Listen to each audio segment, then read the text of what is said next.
We're going. We're live. We are live on the Kaspa Standard, episode 30. We are live on xSpaces at Juan G Ramos 888, X video at liveonthekaspastandard, youtube.com/at liveonthekaspastandard. I'm at LOTKS.kas, also known as Bishop, and that is Juan at Juan G Ramos 888. Those are our handles. All the links and fun stuff in the description. If you want to send an energy exchange donation, LOTKS.kas or liveonthekaspastandard.kas. Other than that, fuck it, man. We are 38 seconds in. Let's go. Let's do this. Brother, we're ready, bro. We're ready to roll. Beautiful hump day. Yeah, it was. The old beneath the surface. Yeah.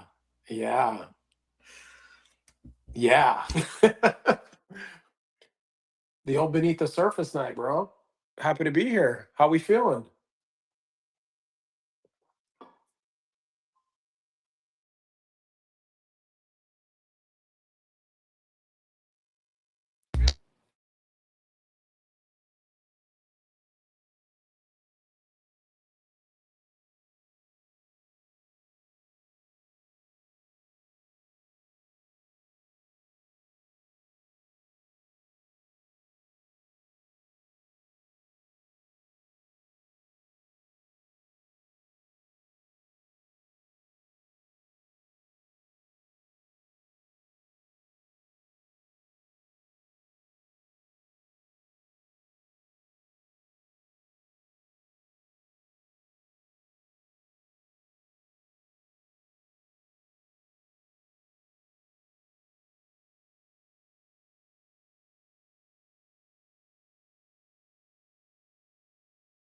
My internet. Okay. Oh, you can hear me now? I can, yeah. It's probably just through the spaces, though, huh? Let me see. Yeah, just through the spaces. Okay. I'm waiting in the little, live stream. Looks like it just kicked back up. Oh, you can hear me now? Okay. Hold up. Add to stage. More money. You Gucci? Yeah. Oh, you don't like that. That's right. I can't say that. You can say whatever you want. I don't judge you. No, man. No. Judgment free run zone. shit. You run shit man. around there. All I did was check the YouTube to make sure we were good. We were golden 38 seconds in, and we just spent the last 2 minutes not being on point. Gotta love it. Gotta love it. Gotta roll with it, man. That's how we do it. So back to your question. The way Mondays used to be frequency alignment for me, today is. I had my my individual therapy in the morning. I didn't do any proof of work manually. I did it all making lists and building carts and things like that. So, I mean, still proof of work, but as far as like the, hands and tools and building and things like that, I didn't go up to the property today, but still, just realigning the concepts of what's going on and how we're going to approach it. I had, again, part of asking for help, whether it's personally or, like for mental health or for mental sovereignty or even on a physical task, right? Like you just expand your point of view. I'm very good at thinking inside the box, breaking down the box and rebuilding the box. Stepping outside that box is a little bit difficult for me because of my learning style and my my initial point of focus. I'm not saying it can't be developed to think outside the box, but when it comes to it, it's like, oh, I can actually see that. Let it be tangible. Part of why I can't fuck with Bitcoin is what is this thing and what can I do with it? And then I take that and I figure out what to do with it, right? So like as I bounce ideas off of my wife or my dad or, even just a contractor that shows up at the house, that's when the box explodes for me. That's when I get to thinking out of the directive. You know what I mean? So that's kind of what I was doing today. Was just like, okay, what's outside the box? How can I do this? This looks cool. Let me think stuff I hadn't even thought of yet. And I've been working on this property for like 2 months, So it was good, man. So it made me feel good about my energy today.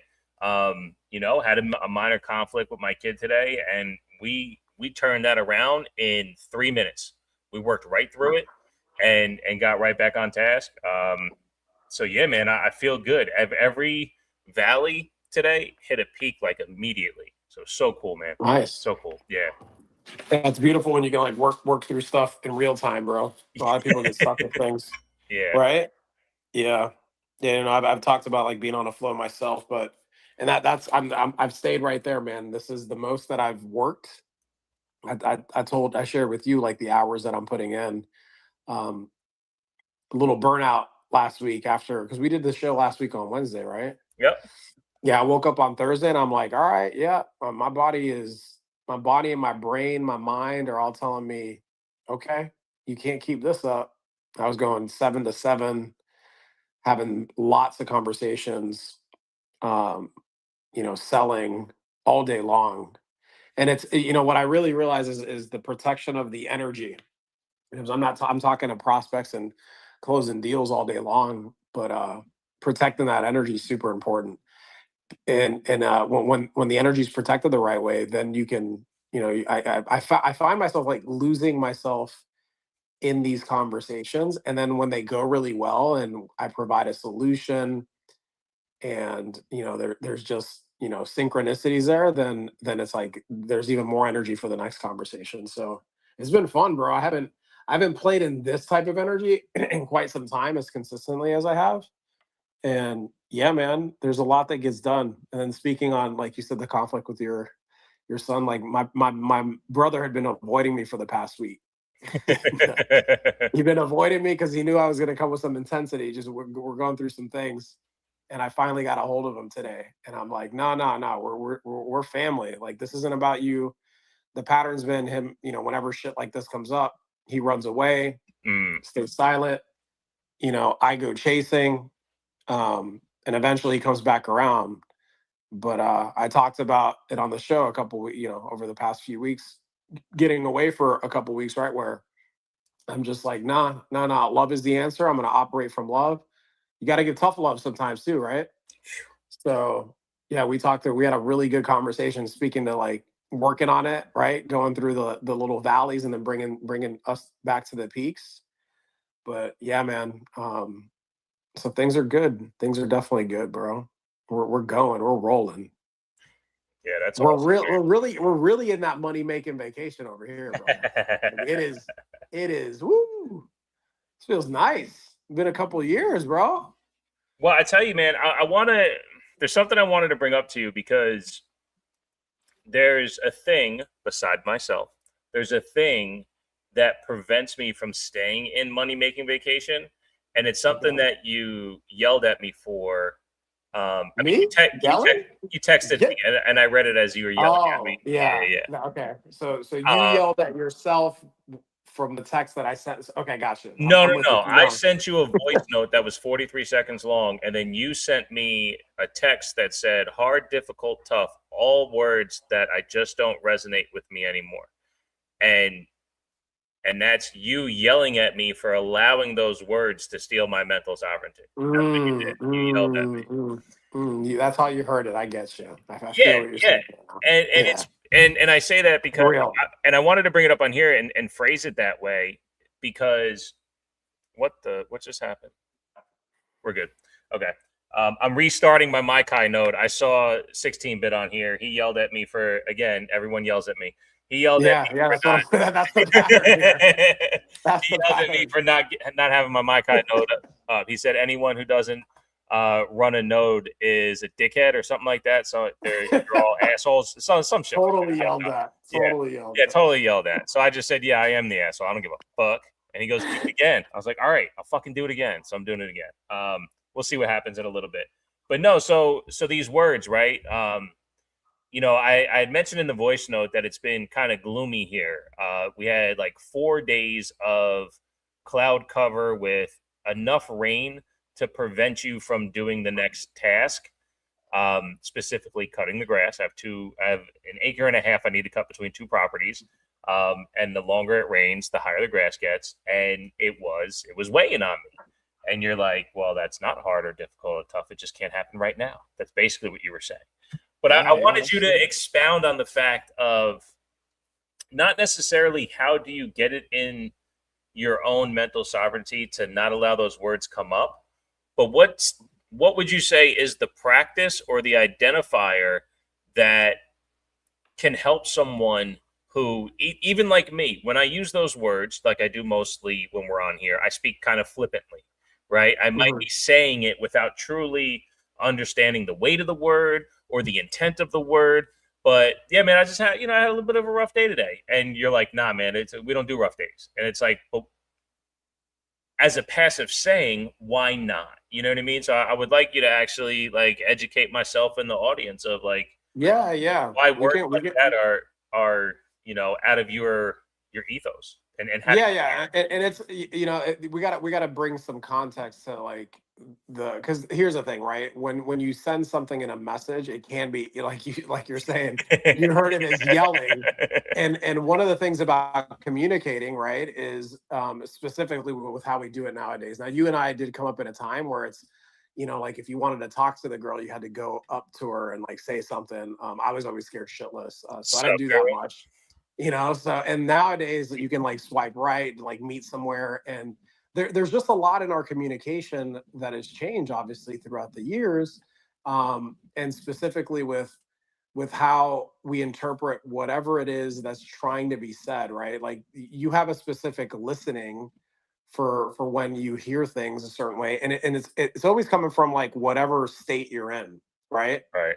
So to me, it's not about not saying the words, because I think like think about for me, what's coming up right now is like thinking about like when a stand-up comedian's up there telling a story, and they're really in the fucking story, or just for an example, what these guys were doing earlier, what Gonzo, Odie, and Onion were doing, like that was fucking entertaining as all hell, right? So I think the context and how it's said, but it's like you're one of my boys, so it's like Yeah. I'm always going to be a mirror to my people. And what's funny is like you're bringing this up and you're asking about this. I literally am doing it with like my son's godmother, who is going through some pretty tough stuff too. So for me, it's more just being a mirror in a space to be like, okay, yeah, you had a tough day, but like think about that. Um, think about that, and again, there's no way to truly communicate this in just a text message, so that's why things can be taken out of context. But anyways, what I'm basically saying here is, it all depends on you know how you're saying it, when you're saying it, um because again, you could be in a setting where you're fucking around with with your boys, and like you say some shit, and it's again, the energy there isn't anything drastic, but if it's something that if like when you say that, the energy kind of brings you to a place of not of projecting the energy of it, like that's when it becomes an issue. So I don't think it's necessarily not ever using these words, but it's like I know that that's kind of what I am for my people, and sometimes it maybe comes off like I'm yelling at you. You're speaking exactly to the conversation that I had with my brother today, right? It's just like he's known me his entire life, right? Because I'm older than him, but um yeah, it's really just understanding like basically, right? Well, words are a technology, man. Words are power. Words create your world, right? So that for me is a concept that I got very early in life, especially doing what I did career wise, right? Like what had me really be successful. And I remember hearing this like really early in my sales career was like everything you say in an appointment either moves you closer to or further away from a sale. So it ends up having me be super hyper aware of every word, right? So almost to an extent sometimes where I'm probably overdoing it, right? But what it also brings me to is understanding that words move everything, Right. including my world, right? So if anything, it's just like when you're having a tough day, I'll throw something like that out, even if it sounds like I'm yelling, just to kind of give you the opposite of it, right? To kind of put that more, to just give the other energy, the other side of it, right? Because again, through text, you don't really know what the other person's going through. You're going to interpret it in whatever state you're in. So it's really that for me. It's just understanding the power of words and how it is the such a beautiful technology, and I have evidence and proof of like how my thinking has turned into my words, and my words have turned into my actions, and then my actions have turned into my world, right? So if anything, it's that, brother. It's that, So if it sounds like I'm yelling from time to time, I'll take it. Um, it always comes from love, right? It's always coming from a place of love and just serving, But it's a practice, brother. It's a practice. Like I still say the words, I still Yeah. throw some shit around, but I do check the energy of how I'm saying things because that definitely does matter, you know. Well, yeah. I mean, I believe I've said it to you a few times. When I do run through days that might be tough, or you know, um, I meet some resistance. I do express that it weighs me down. Uh, Mm, that the heaviness. That's why I asked you early on in our episodes, like, what do you do when that thing on the list doesn't get done? Because I would go out with that goal, fully knowing my capabilities of getting that accomplished. That not getting done would weigh me down. And yeah. you brilliantly put it. It's like, well, then it wasn't meant to get done today. And that's so, again, I believe I phrased it that way back then. It's like that's hard for someone like me, more so back then than now. Like I do give a little bit of that back, but like I'm such a, I don't want to label myself too hard, specifically in front of you. But I do like to control my success. I do like to have a hand in what's happening in front of me. So to think that I have to give that control back to the day, it's hard for me because it's a bit of an ego thing where it's like, hey, I said I was going to do this, and nothing in the way got there. Like I didn't stop myself from doing this. Why did the traffic stop me from doing that? Why did Home Depot not have what I needed? Why did that guy not show up on time today? Like all of those things preventing me from getting to where I want to go, it weighs me down. Again, not as heavy as it used to, but it would put weight on me where it's like, again, I have this part of me, like when I show up and do my part, but that other half doesn't show up and do theirs. It's a Yeah. very, it's a hard thing for me to do, like to just sit in that because like I did my part. That's why Well, early on. let's go to that. Yeah, go ahead. Go ahead. Yeah. But what I'm saying, like, let's go to that and kind of use that as an example, right? Because the only reason I'm able to probably respond and tell you a different perspective is because I've practiced. I've practiced the different angle that you can look at it from, right? So I think inherently and naturally, most people kind of look at the world or like their circumstances or a situation like I can control it, or there's only so much that you can control, right? So I think for me, what I learned very early on, specifically, we'll go to the context of like when I'm in a sales appointment, you know, and actually what it actually means to a lot of people when you think about like being salesy, right? Like what's the connotation of sales for the most part? Like what is how do people define that? Like for the most part, like it's perceived not in like a positive light, right? For the most part, right? Like when you think about it. So for me, I had to kind of find a way or an energy to operate and just see it in a different perspective. So that goes back to like what we were talking about with words, but specifically to what you're saying is like you have a certain way that you viewed the world for a long time and how you go about things. And then you talked about it earlier where like you've boxed for you can control what you can control, but then you look at like the things that you can't, and the relationship to that in a sense is affecting how you can maneuver through your day or how you resonate the energy throughout your day. And it's this is something common with men. Like we suffer in silence, Yeah. right? We suffer in silence and we're really fucking hard on ourselves in that sense. And part of that is like the masculinity part of like just how men are, right?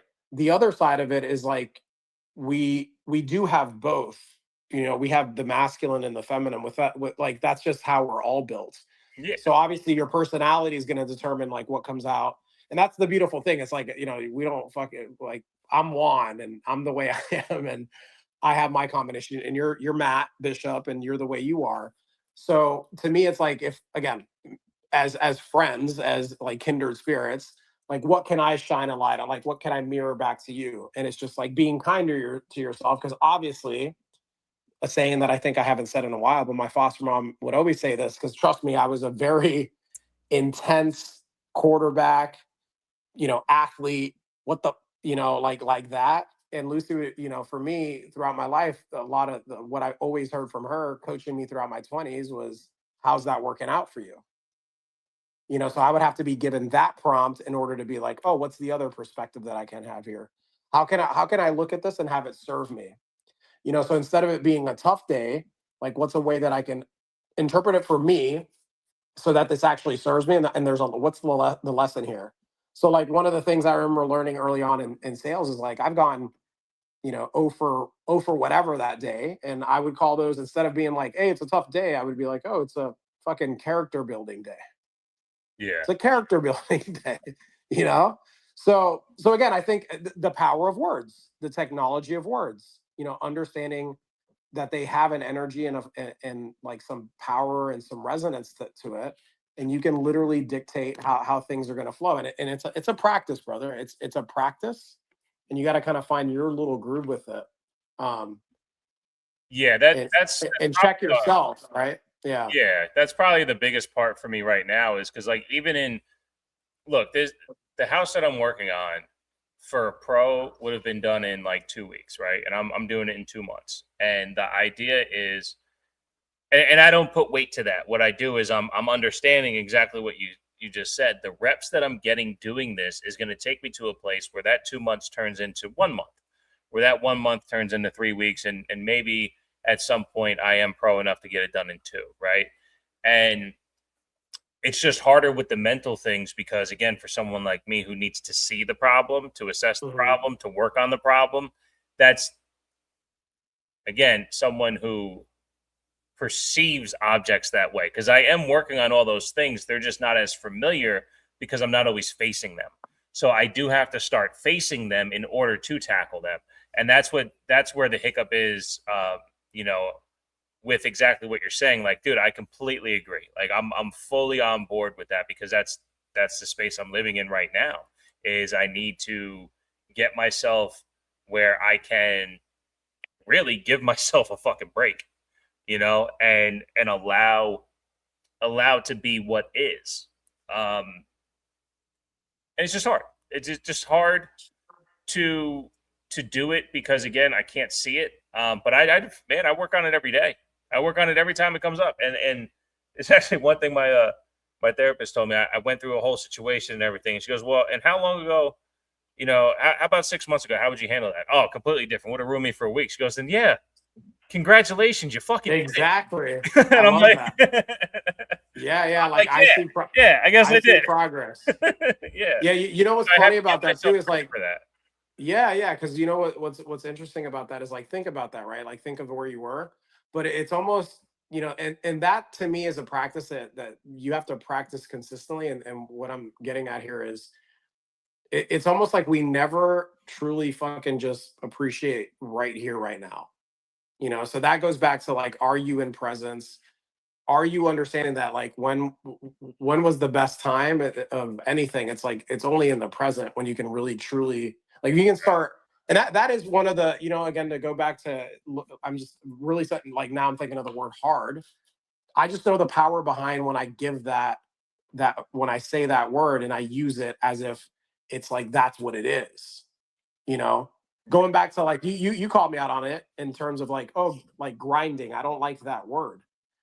This is 25 years of understanding the power of these fucking words, bro. And even the word, I just said the F word, right?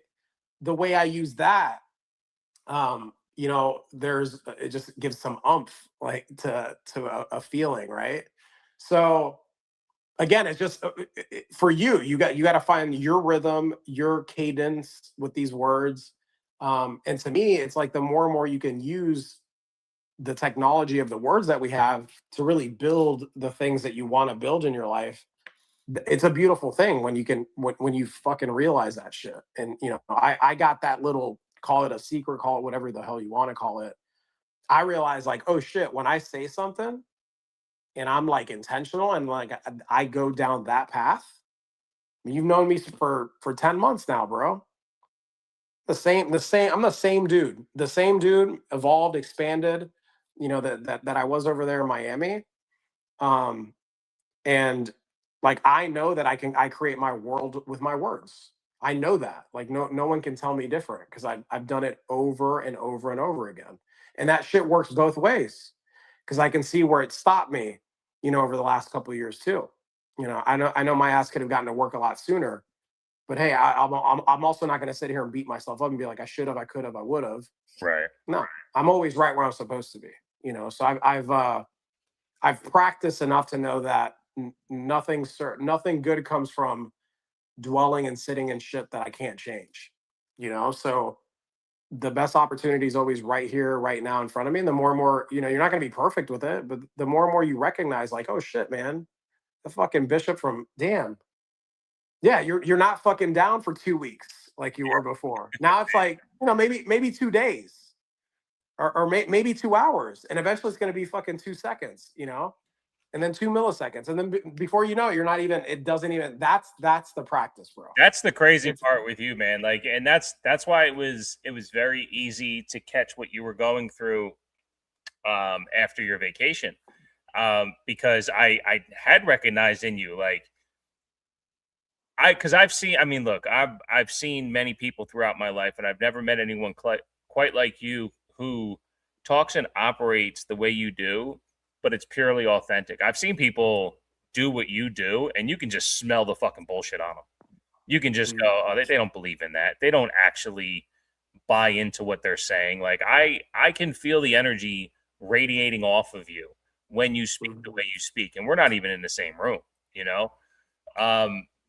So when your frequency was a little bit off afterwards, I was like, I checked in with you, and I'm like, hey man, that water ain't rolling off the duck's back anymore. Like, what's going on with you, man? Like, and that's where, us continuing to bring this energy now on Wednesday nights at 9, like, it's so valuable, and I'm so glad that you tapped in with me, because I know, again, just off our first conversation, what a relationship with you would do for me. But then that mirror that you allow yourself to be, that reflection, we are providing, as you've said many times, the medicine of what this is.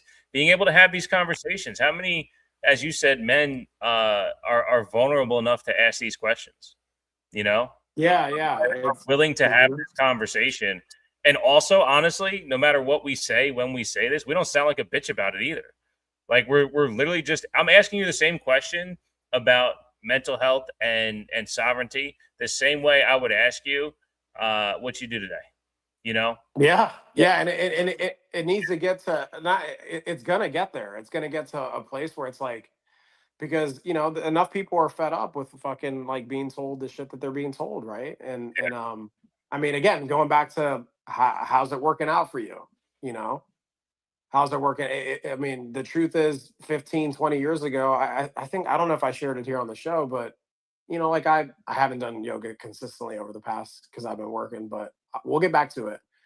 But even that, like doing yoga and admitting to that 20 years ago when I was in college, you don't do that. You don't bring that shit back to the locker room. Right. So, I mean, that was just 20 years ago. So, we're evolving. We're realizing that the bullshit doesn't matter. And all that fucking matters is that you do resonate with some authenticity and some truth. So, like you've mentioned many times, these conversations are going to be more and more sought after because there's a lot of fucking chaos and a lot of bullshit happening. And, all the systems are they're falling apart, bro. Like, people don't want to face that just yet. So think about the practice that we're getting being right here and having these conversations. And we've gotten a lot of beautiful feedback from the community especially the past couple of weeks, where I think, I love having these conversations weekly, but every single week it's like, it is medicine. I had a customer tell me that, who did not buy from me. She's like, I needed a conversation like this. She could not buy. And then I told her, I'm like, yeah, I've been told that my voice is medicine. She's like, it is. But these are the I'm talking like this. I mean, I'm the same one that I am on the phone with somebody, that I am in person. And if anything, I'm sure more people want to be that way. They don't want to play the characters that they have to fucking play, Yeah. for family, for friends. Like that's exhausting. It's exhausting. And eventually people are gonna fucking get tired of it and come looking for like where the fuck can I just let it out and be myself so you don't have to fucking fake this shit. And it really is about getting back to your roots, man. Just getting back to the root cause of it all. And just us creating the space for people, whether they're coming and listening live or listening back. Like we know that people need this, and maybe it's not going to be in the masses, and that's okay. I think it's even better like in a smaller, kind of tight knit community, Oh because yeah. it becomes more intimate, right? And at the same time you're able to like truly fucking open up and let me tell you, dude, because this is 25 fucking years of like operating in this energy. I didn't have a green pill moment with Kaspa. I didn't have a orange pill moment with Bitcoin. Like I in a sense like felt and saw these things coming, right? And I see beyond the construct here. These are things I mentioned before. I kind of need to be careful talking about this because there's souls out here that are lost that don't want this information out. So some of that is going to be why people maybe don't run to this.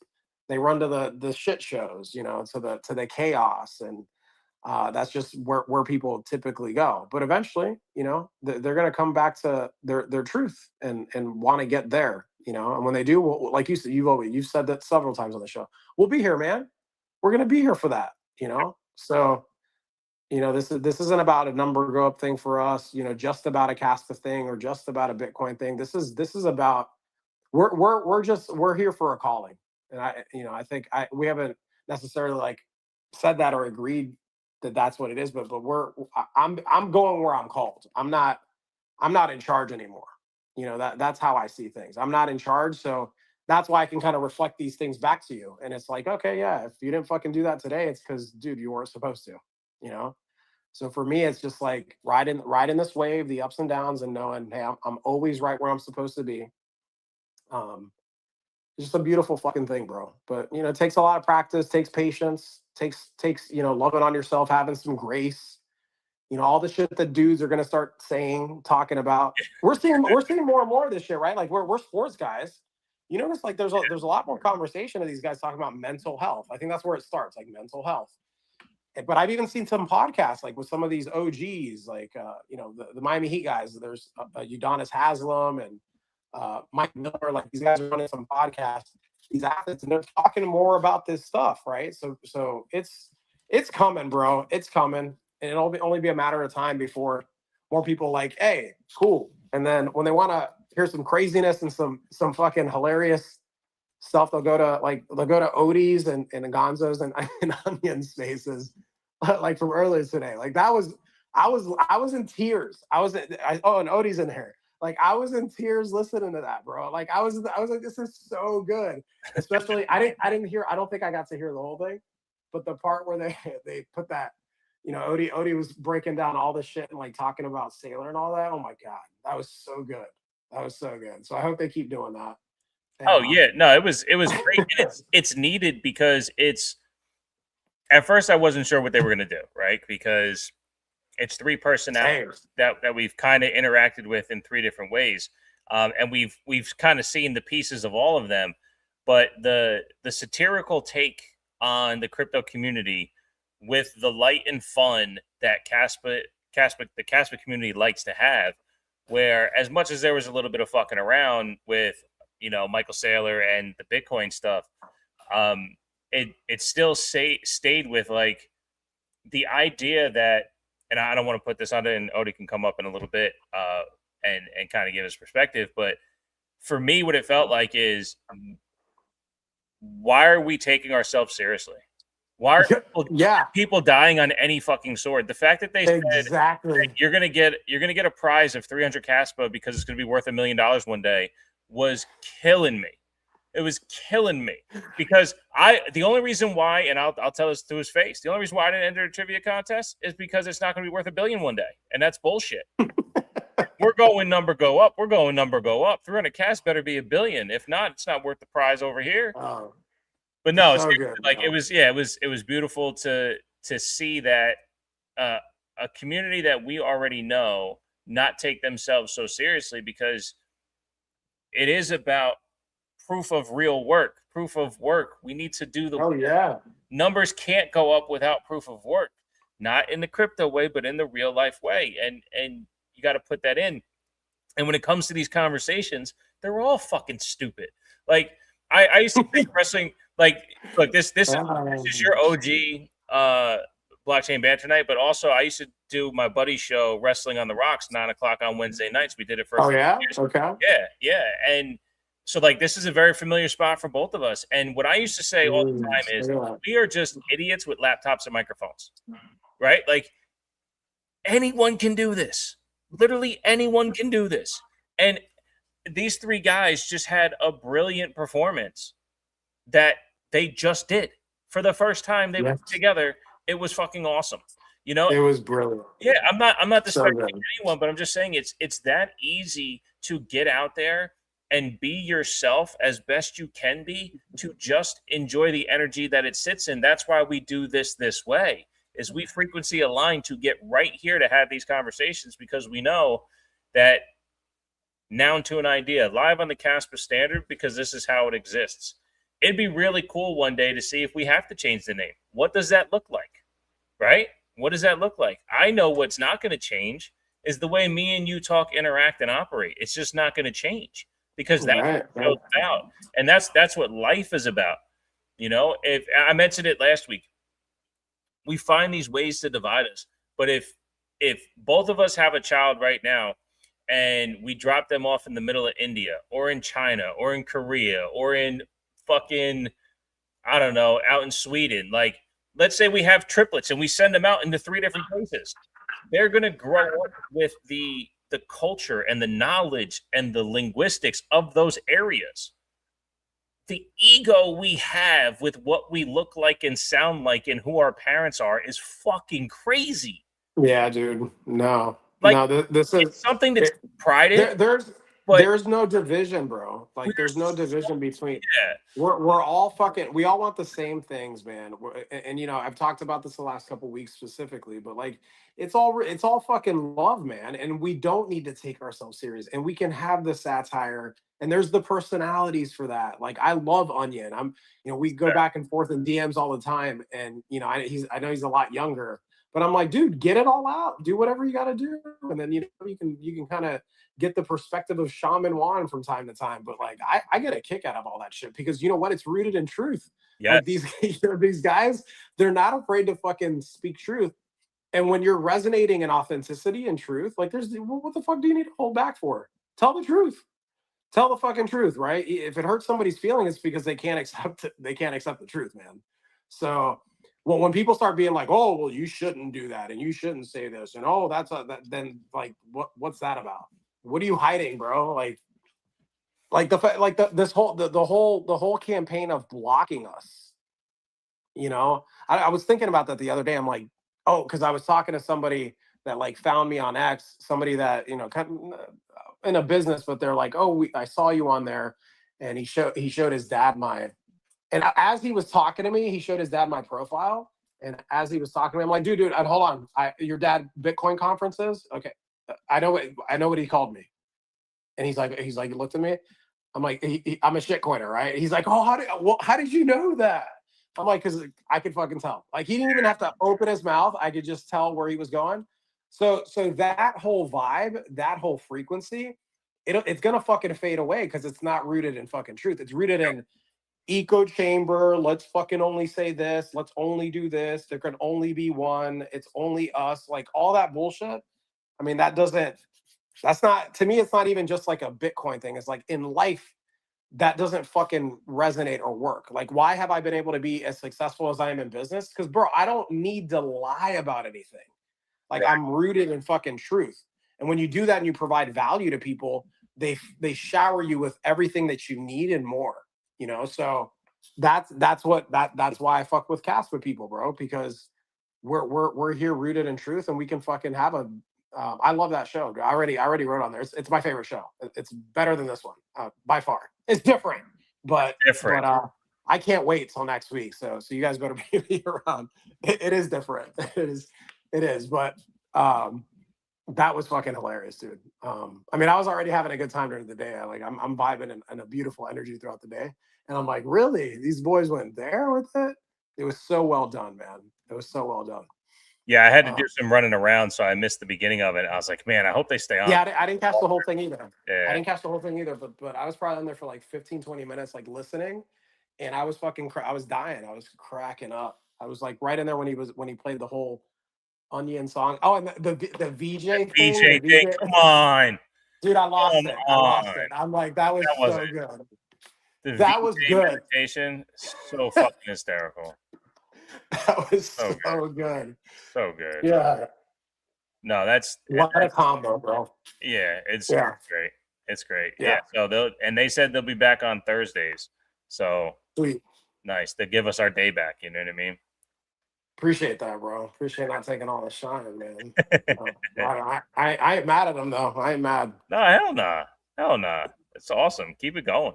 Keep it going. Okay. We need more. I mean, look, we've said it a million times, and shouts to the guys on Blockchain Banter too, right? Like they said it too. Like we need more of these.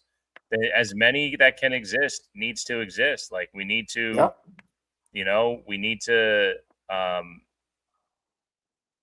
continue to allow the crypto sphere to see what Kaspa is truly about. It's only gonna. Yeah, go ahead. No, I was going to say it only amplifies what this is about, right? It's, you know, think of the narratives and what's out here, like what's dominating the space, and like the dinosaur chain, and you know, BlackBerry ruling the world forever. Like it makes no sense, you know. So the fact that I mean, we don't get paid to be here, you know, they don't get paid to run that shit, you know, and there's still people out there that think we're bots. And so it's just like we need to keep bringing it, and the more fucking energy, you know, energy speaks for itself, dude. And that's what all this is. Oh yeah. So as many personalities as can come out and do whatever, you just grab a fucking mic and record yourself and talk whatever you want to talk about. Highlight Kaspa if you want, but it really is about like just more people need to be themselves, be authentic, bring whatever you can bring to this protocol. It's only going to expand upon it. You know, the culture here is like, no, we're not in an echo chamber, bro. We're about expanding the ecosystem, you know? And we're going to speak truth, and we're going to have fucking fun doing it, bro. That's how we roll. That's how we roll over here. Yeah, that was my green pill moment. I mean, you said that you haven't had a green pill moment, but that was mine. Mine was, this whole community is looking for truth. It was specifically Neo. Neo hosted a space with a guy who, I won't say his name, but he was looking for, he built an NFT collection to raise money for marketing. And let's just say I haven't seen any of the TV commercials he's talking about, right? But what Neo was trying to do was get to the truth of what this guy was bringing across. And then he hosted someone else, and I forgot what that one was about. But then he hopped in someone else's space, and he's just asking questions, looking for the true answer. And I'm like, you know what? Yeah. What is true? What is true? Kaspa's a shitcoin. That's not true. Because what the fuck is a shitcoin? What is the actual definition of a shitcoin? There isn't one. There's an urban. There isn't. Yeah, it's just whatever challenges your fucking narrative is what a shitcoin is. Like last week when I was like, well, what makes Bitcoin not an altcoin? Like I don't get that. Like why? How can you actually? And the only reason why Bitcoiners say altcoin is because Bitcoin was first. That's it. It's the only reason why, because Bitcoin was the first coin of that version, but actually it wasn't, because of that brilliant video that one guy put up on Bitcoin's birthday. You can tell the origins of Bitcoin. It wasn't the first one. So like it's just a bummer, man. It's a bummer. Well, that's why it's beautiful. Before you yell at me, it's a bummer. No, you're good, dude. The way you said that though is beautiful, because no, don't even like that was beautifully said, because it is a fucking bummer. It is a bummer that these lost souls keep staying lost, and they gotta like listen, bro. You know, and I'm just gonna fucking say it, right? Like if you have to block throughout propaganda, protect, shield, you're not fucking vibing in the truth, man. Yeah. It's that simple. So that goes out to people in Caspa that do that shit too. If you need to like control a conversation, you need to fucking run from this shit. You can't face it. What the fuck are you hiding, man? Because if you're operating in your truth, sometimes your truth is going to be challenged. You're going to realize like, oh shit, okay, I didn't see it from that perspective. Good point.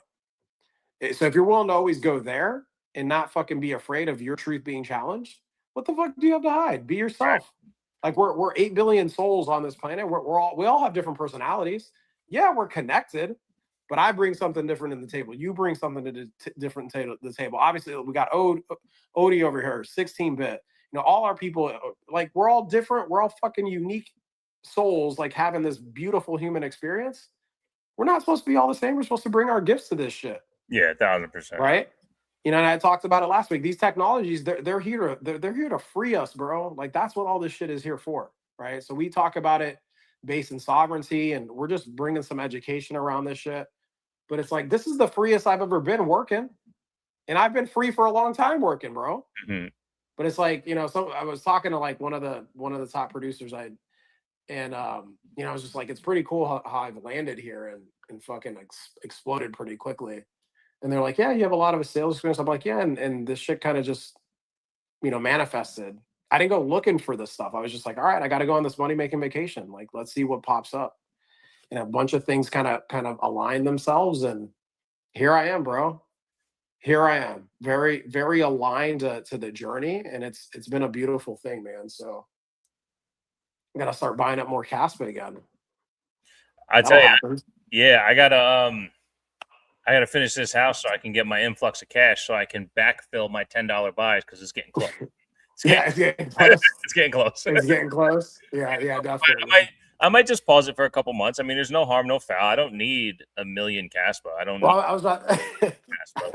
I was about to say we don't go there and talk about that shit, but it's like you want Shaman Juan like you always have as much Kaspa as you need. Always, right? It's like, funny because someone today posted that they bought 100,000 Kas, and I was like, shit, that's like most of my bag right there. That's nice. Like, yeah, he just hit it, and I'm like, but again, it's not a pissing contest. It's not a. It isn't. But we don't. But, it feels good. It feels good. It feels good. Yeah. Hey, I'll be completely honest, and I think the community will agree with me, and it's something that actually Odie brought up when he hopped on the Spaces a couple weeks ago. You know, he said he wouldn't be in Kaspa if he didn't believe number would go up, right? That's right. There is a piece of that has to be here for him, and I respect that a lot. And what I truly feel, and I mean this from the bottom of my fucking heart, and we don't talk price much at all. Kaspa is going to make a ton of millionaires and a few billionaires. It's, in my opinion, because I just see this community so willing to help it grow that the natural state of what Kaspa is, it's not just going to grow in tech and usage, but once tech and usage grows, number eventually grows with. So that's just law of using shit. You know what I mean? And because that's going to happen, and the community's here for it, look, I'll spend half my bag if I have to, just investing in the things that I want to use, right? Like, for instance, Cassia messaging. We all had to run with that for a while. I don't have an iPhone, so I don't use Kachat, right? If I did, I would probably be using that more often. But because that's not available for me yet, I'm not using any Kaspa at all. But I'm not holding it, isn't using it, right? Like, I want to use it, but I got to see the things that are going to do that. When Frost Card drops and investing in what that looks like, I'm excited for that. When these other things open up and I can use Kaspa to help, you know, solidify my sovereignty in other ways, I'm going to do that. That's what needs to happen. And when that happens, it'll eventually grow up. And I'll spend 100 Kaspa today that in 10 years is going to be worth, you know, $5,000, or according to Odie and them, $333,000, you know, and that's going to be cool. That's actually going to be really fucking cool, because I've lost 1,000 Kaspa before by fucking around. I've just lost 1,000. I actually forgot until right now. Like, I'm messing around with stuff, and I just, fuck, where did that go? You know, because or I deleted a wallet or whatever the fuck it was. Like I didn't realize what I was doing, you know? But this was early on and it was 1,000 and it cost me what, $30 at the time? Like whatever. That wasn't the point. The point was I saw Kaspa had the ability to use this so fast and play with it as if it's Cash App or an email put together. It's like, yeah, I'm gonna mess with this for a while and see what happens. And you know, so much is coming around the corner, and as that does, as us as a community are able to use our shit, you know, I might have mentioned on this show before, but I loaded my Tangem with an amount that I don't need to look at anymore.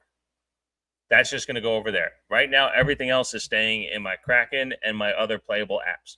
Right, like I'm not in a rush to pull off of Kraken because I actually don't have to, because I don't really need to do anything with it. And maybe I'm a bit naive, but I don't think Kraken's going out of business tomorrow. You know what I mean? I'll knock on wood because you never know.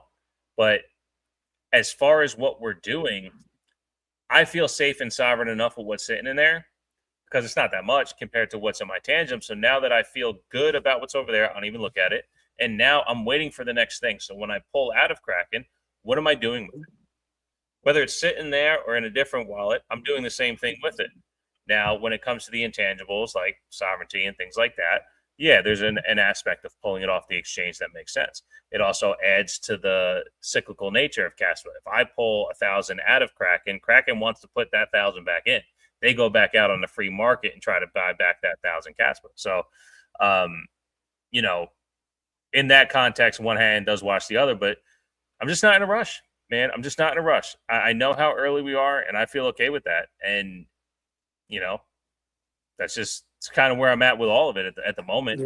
Yeah. I mean, and to me, it's like, and I get everything that you just brought up and where you're at with it, and yeah, I talked about the last couple weeks how the frequency that I've been able to tap into and see beyond like this construct. There's no telling where we're gonna go, but I can tell. Like I talked about, I didn't have a green pill moment or an orange pill. For me, it's like I've been vibrating and like being in this frequency since I got my foster family, we'll call it. Like when I met Lucy when I was 17, 18 years old. So for me, all that's I just know that that's where I need to be, and I need to be attached to nothing, connected to everything, right? So as long as that's where I'm operating from, I welcome all of it. So I know that there's a lot that's coming, but I'm not attached to any of it. So it's like I don't hang on to any of that, and that's why I'm able to adapt and move through it. And to me, of all the things out here, right? Let's just call it like we see it. Like, what else is there like this? And knowing that these technologies, like I talked about, need to free us up, to me it is that simple. It's like if you can find your freedom and your individuality and be able to operate in this, and then understand what you do get when you hold an asset like this, right? Like we're coming from a system that we all know this has extracted and extracted and taken, and we're all starting to feel it at this fucking level that it's just like enough. So we have to build these things. To me, is like how I see it, bro. But to me, it goes beyond that. So I talk about like to me there is no end game. There's an infinite game. Mm. It's infinite. So that's what to me this technology opens up. Like, will it have a final form? I don't know. Obviously, like there's again a beautiful minds, beautiful people working on the protocol. But to me, it's just like there's things we can't even think of and conceive of that I know, like at my core, that this is going to open up for us. You know, so and that's what we need. That's what we need, because bringing it back to how I talked about where love is the answer to all of it. It really is, and that's loving on the people that hate, loving on every aspect of the doubt that's coming, because I'm gonna enjoy my life regardless. Fucking Caspa can go to 1 penny. I still know what Caspa is. It doesn't, like, I'm not valuing it in the Yeah. fiat. Like, I understand that game. Most people don't. Most people aren't there. They're still tapped into that energy. So to me, it's like I said, we're already fucking trillionaires, bro. Caspa's already at whatever the hell you want it to be. It can be that for you. And for me, I know sometimes maybe it does go over people's heads, but that's what I know that I need to hold space for.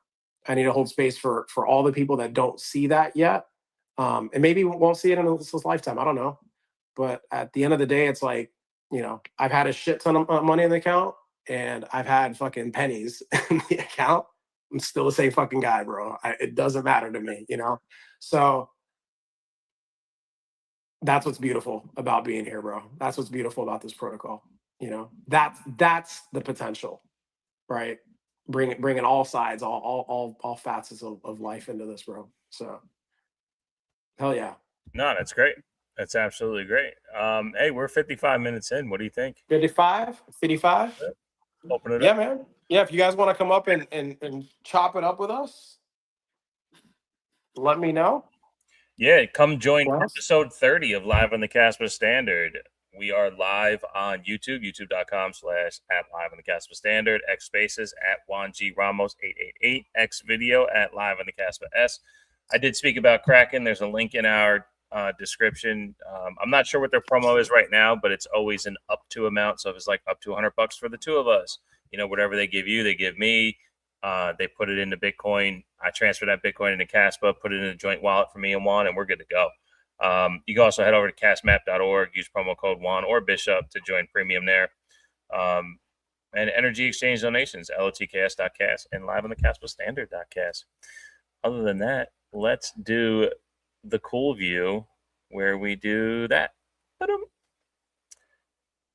at that. Look at that crowd.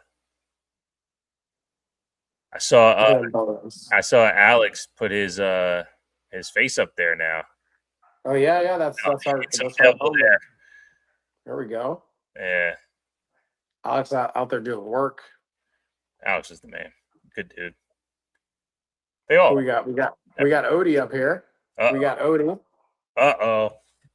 Odie's putting in some work today, man. Putting in some work today, brother. Yeah, well, the work started probably like 3 days ago, and just putting that stuff together. Oh, you guys know what? Actually, I think I'm gonna have to hop off. I have somebody who's coming over, and we just knocked on the door. Odie coming on. Do it, man. He's like, these dogs and these puppies are next to me. All right, You're always doing some weird shit, bro. I know, Good to right? hear from you though. And Yeah, good job totally. earlier today, bro. Keep it up. Yep. Have a good one. Yeah. Look at that. We got 16-bit up. What up, brother? 16, what up, dude? Yo, what's good, man? Nothing much. Actually, right next door, there's a graduation party, and I thought about what you had mentioned before. Did your daughter graduate yet?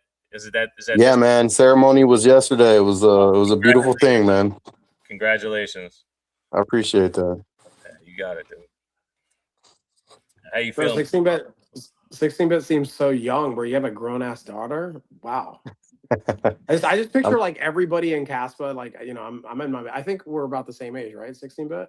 Yeah, I'm 42, bro. Yeah, there we go. We're the same age. I just think everybody else is like, like Alex is like, Gen Z or whatever, right? So everybody's like 24, 23. But I feel you. Juan, you have the soul of a 1,000-year-old. I do. Yeah, I do. You have the soul of the universe. You're 2.7 billion years old, okay? Like, as you would say, we all are, but you harness that. So everyone to you are children. Yes. Yeah, and I was shaming you, Bishop, for shame on everybody who doesn't run a node. Yeah, I think so in my barn I run a VPN, and I'm wondering if that's messing it up. So I gotta that definitely could add to it for sure. Yeah, I mean my VPN, it just blocks ads and shit like that for what I do out here. I don't use any relocation, so it is locked on the US, but yeah, it might just be messing it up that way. So I haven't had time to mess with it, but I will. I'll run my node, man. I swear. I promise. Sorry. Yeah, he also made a big update where it added a feature of like one-click public node as well. Makes it like 100 times easier to run a public node. I think that was within the last week or so. Okay. So shout out to Seb. You're a legend, bro. The man. He's everywhere, man. Seb is everywhere. I feel so. Again, that's part of the solidification. I've called myself a Rory Maxey because everything KII does, and it's dope because he hasn't tweeted in like 6 weeks, so you know something's coming. You know what I mean? It's working. But like having developers and interests in all different facets of Kaspa in the community, like, and it's not that they're just diehard Caspians, but their focus is to build with it, and you can see that it's not just based on what Jonathan wants to do or Michael Sutton wants to do, right? Like, no, this is what we're capable of doing, and you can watch Seb do what he's doing, and you can watch KI doing what they're doing. Shouts to Trulia in here. She, she's champions all NFTs. Like, continuing to push the capabilities of what Kaspa is, seeing that within our community, again, with a guy like Seb to do that, like it is pretty damn cool. It's pretty damn cool to have those kind of people around. Yeah, man. And knowing Seb's background, right? Like he's been in this space since 2011. The guy that bought the altcoin.com domain, sold it in 2017, organized that. He's the one who organized the debates last summer too, bro. So I was fortunate enough to meet Seb at the Kaspa experience in September. Then I met him in London again, and I think I'm sharpening my skills here with doing what I'm doing because I want to contribute in every way possible. And yeah, Seb's one of those guys, man. So that's my guy. That's my guy for sure, bro. For sure. Love everything that he's doing, man. So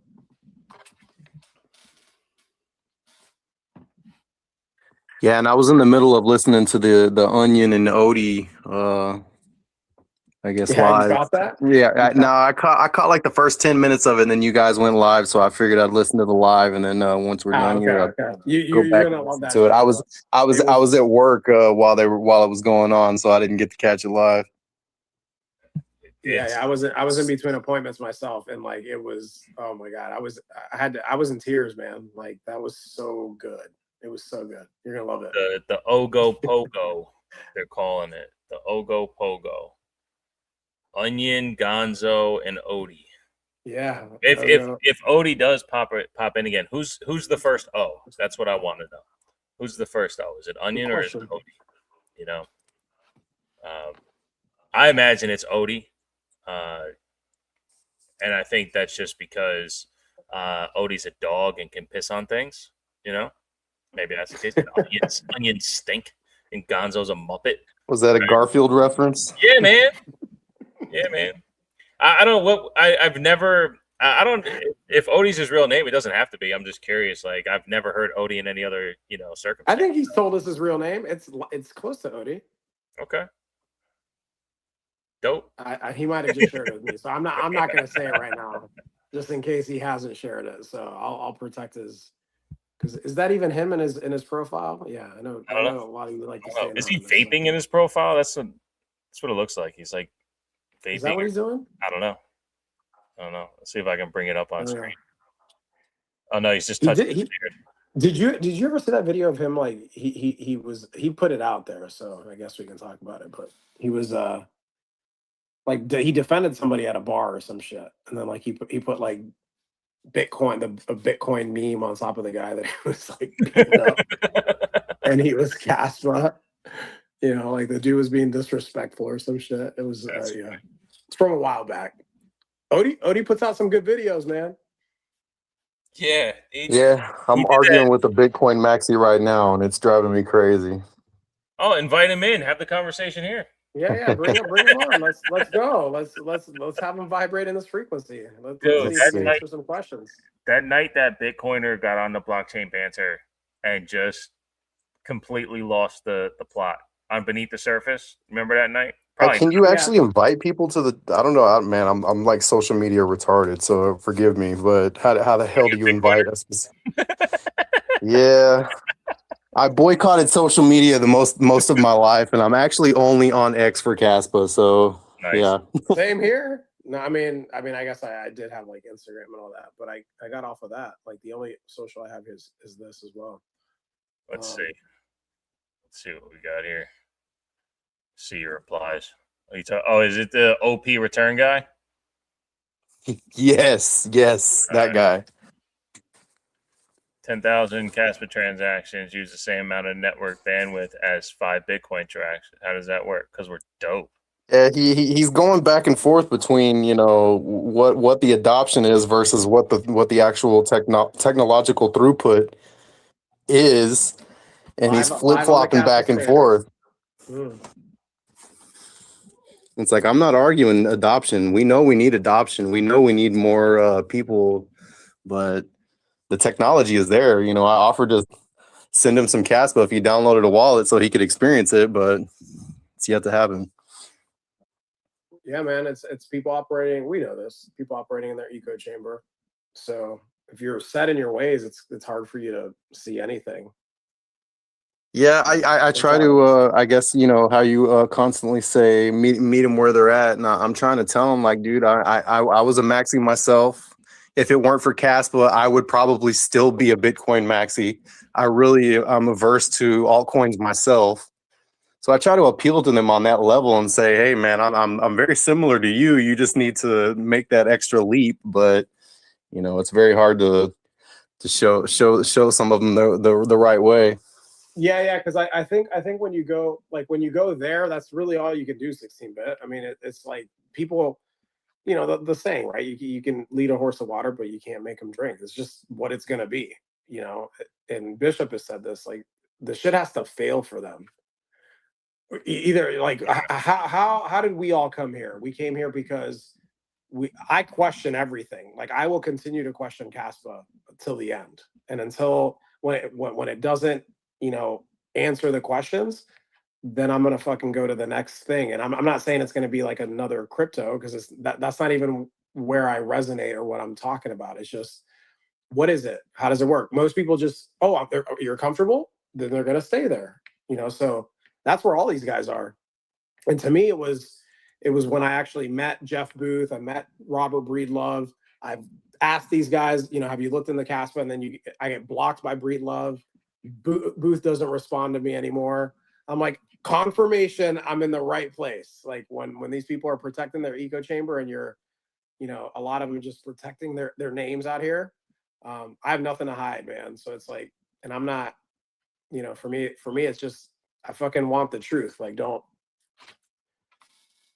hide the truth. That's all it is, bro. So like yeah, it's a big protector of ego, man. Their whole entire identity has been built on promoting Bitcoin, and I get it.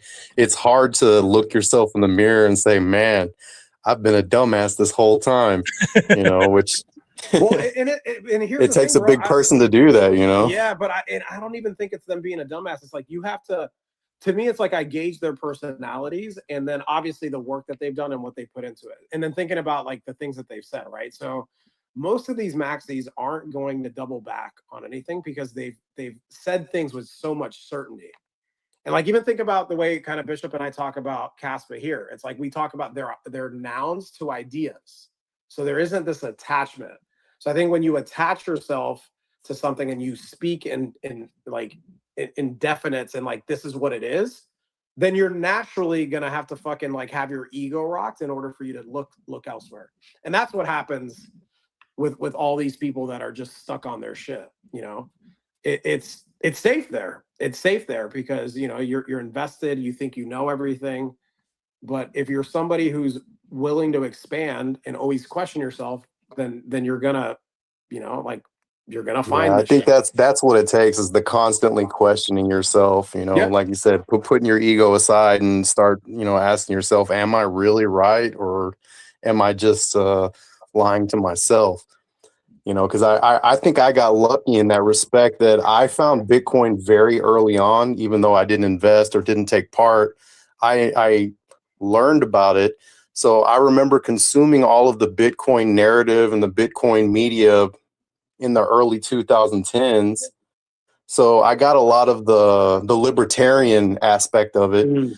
And once I finally started investing in it many years later, I started investing in Bitcoin in late 2017, early 2018. basically during the height of the blockchain or the block size wars. Block size wars. You know, that I really started questioning, even though I put a lot of money into it, you know, I still already asking myself, like, is this the same thing I was reading about 6-7 years ago? You know, and so that I think that I'm lucky in that respect. So when something like Kaspa came along, I'm like, well, this is really what I was reading about. Bitcoin's kind of been bastardized and hijacked, and you know, I still have much love and respect for Bitcoin, but it's just not what it used to be.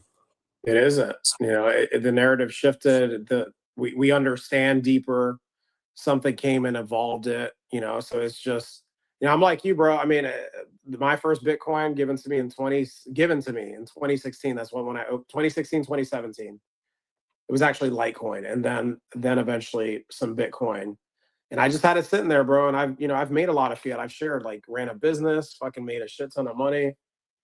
And I am someone who's like, let's just do it. I take fucking big risks. It's what I've done my entire life. So for me, it was, let me put all this into this. And I think even with that, right? It's like, because I think I've shared this.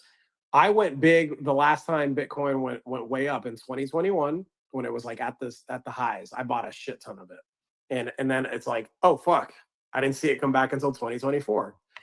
And what's interesting is, like, then I find, I kind of discovered Kaspa in May of 2024, buy a shit ton of it, and look at what's happened with Kaspa and Bitcoin. And my conviction in the technology and where this is going, again, no attachment, but it's like, oh, okay, I can see what's playing out here. So there's going beyond just that nominal figure. And most people stop at the nominal figure, right? Because it's where they put their time, their energy, their savings, their money into it. And I can just attest, bro. I threw a lot of fucking money into both of these things, and I've seen that bitch go way down and way up.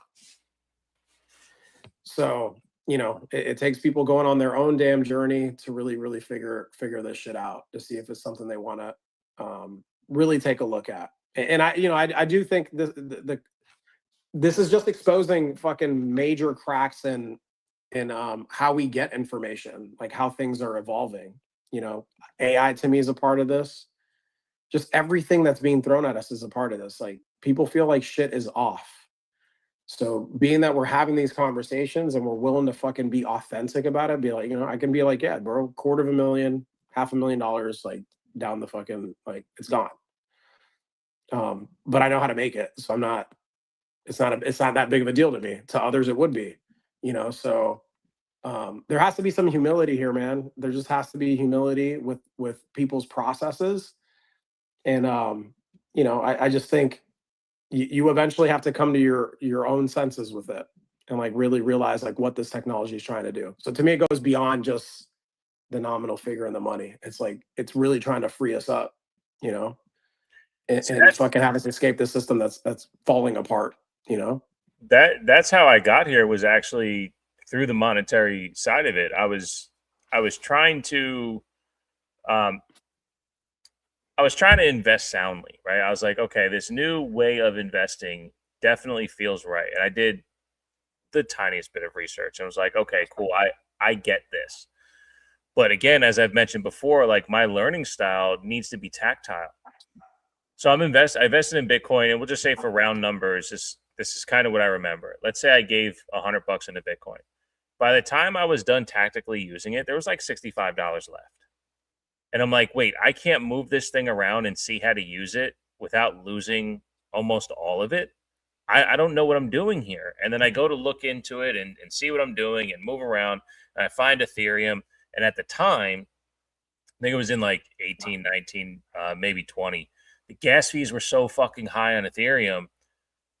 I couldn't do that. Same thing was happening. Like, again, $100 in. Next thing you know, fucking, I got $65 left. And I'm like, well, I'm not saving any money.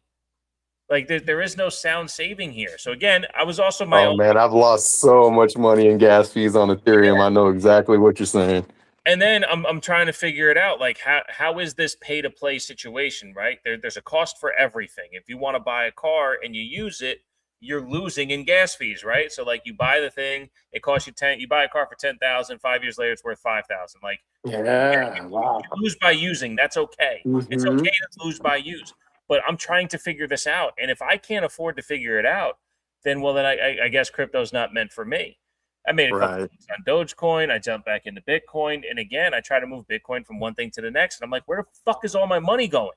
Like, I haven't done anything yet. Where is it going? And that was really. There's actually websites that you can connect to that'll tell you exactly how much money you've lost burning in gas fees on Ethereum.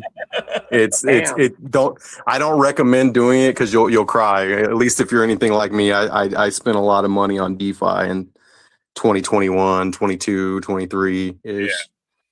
See, And bro, what's interesting too? What's interesting to me too about like the sort of sharing like obviously our experiences with this. It's like as I've seen the money in large amounts, right? What some people probably fucking work their entire lives to save. Like I don't have. I've shared this before, bro. Like I've made a lot of money in a day, a lot of money in a month, a lot of money in a year, and I say that not from like this.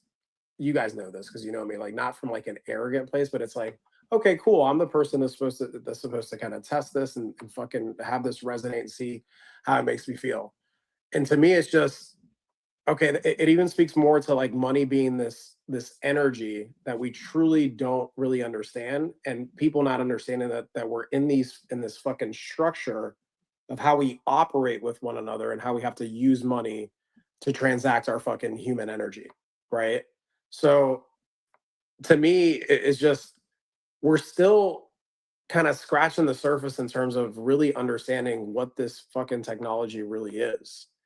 And people are still so on the surface. Like that's why we still have like the extreme maximalism and just look back at history, like any type of technology that's tried to move us forward, people are the ones that halt that shit because we're just never willing to fucking face like what the truth is. And as you see how technology has evolved over our our existence, it continues to try to show us like, hey, you motherfuckers need to be better with each other. Like this infighting, this propaganda, this realize like there's a system here in place, and like there's I mean, like think of the system and the way it's fucking propped up, right? There's such it's extracting from the people that don't know and just leveling it all at the top, right? And I just think we're getting there's enough souls here that like I don't give a fuck how much money I have. Like that's not what it is for me. It's like no, I want to free my family. I want to free people around me. So to me, it's like that's why Shaman Juan, like fucking Bishop calls me. It's like I already feel like I'm a trillionaire. I've been on paper like a millionaire. Like I know what that's like, and I know that that's not. People think like, okay, when I get there is when I'm gonna be good because I'll be. Maybe you're thinking like I'm gonna have these things, and it's not about the things. It's about the energy that all of that fucking creates for you. It creates like this freedom for you. And I really do think there's going to come a time like when we're all free. And I don't know if that's 5 years from now. I don't know if it's 10 years from now. I don't know if it's fucking 50 years from now. But I know that again, I'm going to keep having these conversations because there's a way to get there without that fucking money in your bank account. Right. Without Kaspa being at $10, without Kaspa, making you technically a millionaire here. So that's what I think these technologies are showing us, and then when we go through these experiences of fucking losing, $250,000 and I've accidentally sent $5,000 to a fucking like, like you can send it. And this was, I think I did it on Solana, like just trying to play around. I'm like, oh shit, it went to like a wallet address or some shit. I sent it to some place I shouldn't have sent it, but it was $5,000. A null address. Yeah, something Or a like burn that. burn address. A burn address. I sent $5,000, and I was like, my God. I was playing around with like $50,000, which what at the time to me wasn't like. Now I think about it, like every dollar fucking matters. but I was just like, oh, okay, cool. That's my lesson. I guess I had to pay for that. I that's what I had to pay. That's what I get. That's how I looked at it. Well, I definitely sit there now because that's where my mental sovereignty is coming in. Because like 16-bit said, you go back and look at everything that you've lost, right, playing around, and it can weigh you down. But it's also That's just the cost of getting to where you are now. Yeah, that's how exactly. Yeah, and I having see it like cold plunging, like when I fucking Absolutely. it's totally like I'm cold plunging. also completely, averse to the whole hold and do nothing narrative on so many different chains. It's like that's not what this technology is for. So I really try to force myself to quote play around with some of these chains and DeFi dApps and projects and whatnot.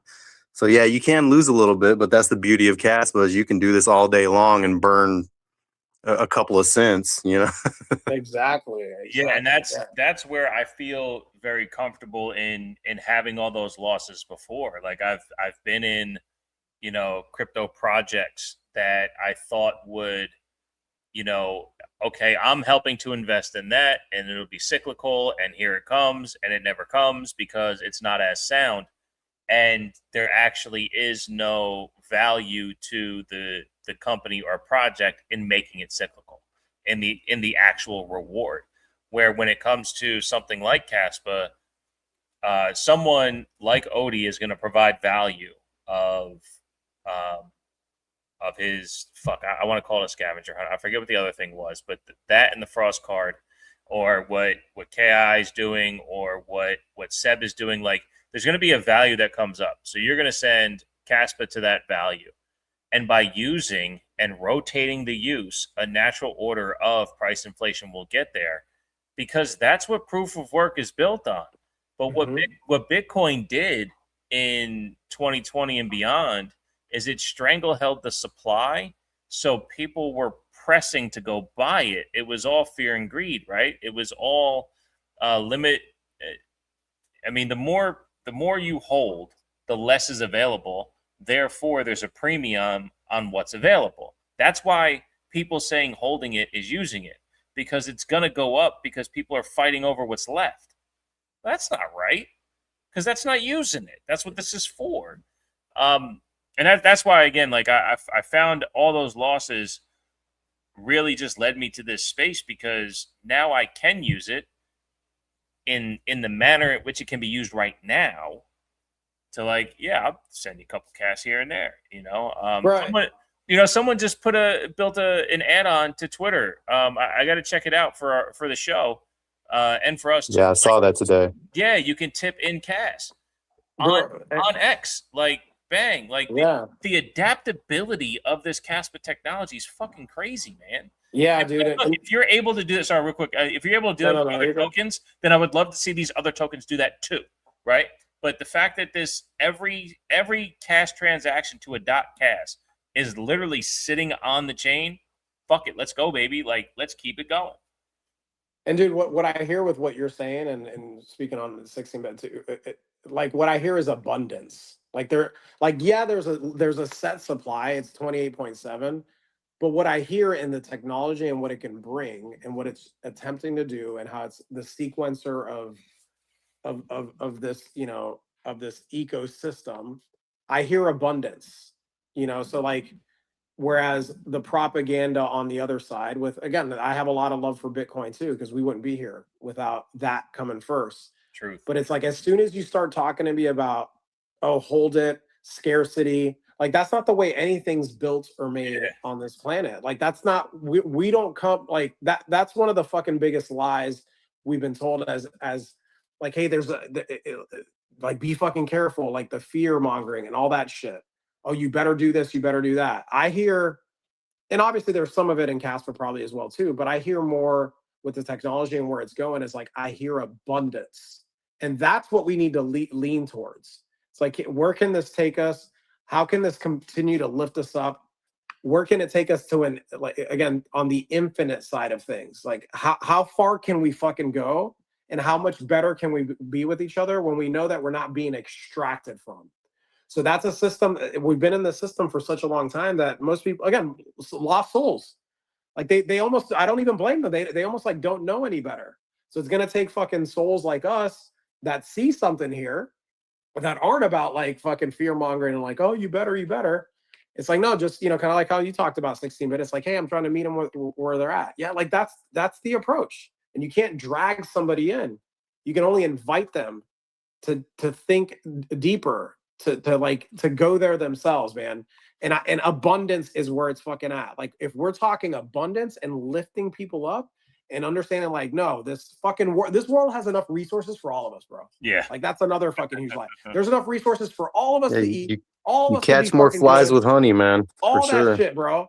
All that shit. But there's this fucking there's this energy of like, oh, we better watch out. Like there's not enough. There's not enough. There's like too much of that. And that shit's got to flip, bro. That's got to flip. Because I've shared, bro. I've been on the other side. You know me and my spiritual journey and my shit. It's like all that confirms to me is that, dude, we need to get the messaging right over here. Like we need to stop fear mongering people. Like there's an abundance of whatever it is we want to build. Like we created this shit.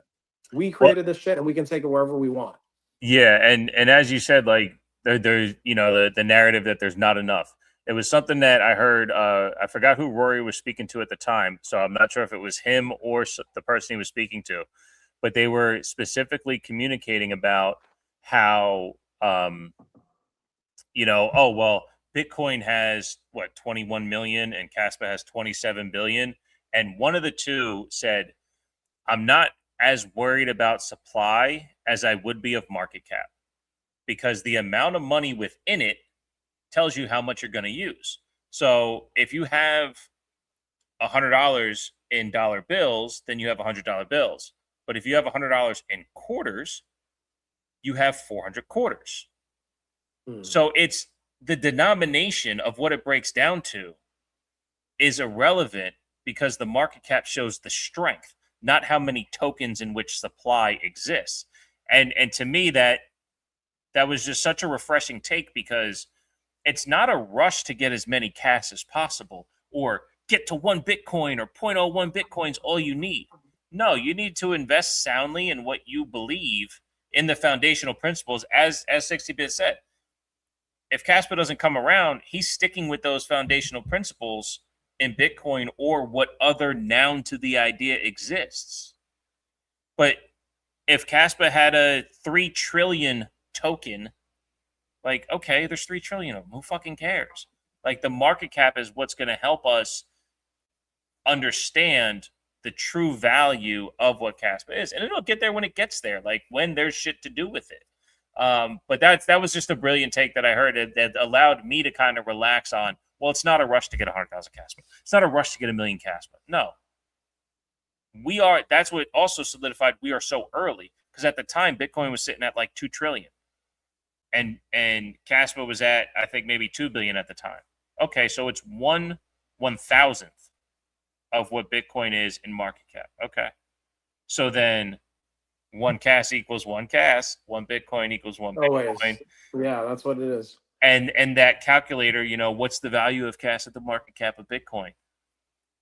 That's actually more or less the real take, is the ability for a crypto to get to a certain market cap. So whether it's Ethereum or Solana or XRP or Kaspa or Bitcoin being the all-time high, if Bitcoin can get there, then that means there's enough liquidity out there to invest in sound principles. I'm not saying everyone's coming here, but if sound principles are what matters, then this is where it would come to. Yeah, and if the Bitcoin market cap shows us anything, it's like, okay, yeah, the more and more people start to wake up, they're going to move to what's easier, faster, better. Like that's just naturally how we operate as humans. So if anything, the market cap, which we've talked about because we have the KI on here, right? Like talk how, they're dealing with like industries that are $4 or $5 trillion, and like the entire market cap of this space is nothing. Like we think it's a lot. So if anything, it just shows that there's a lot of room for one to really, really come out. And, again, the truth will set you free. Our main man, Alexander's up here, brother.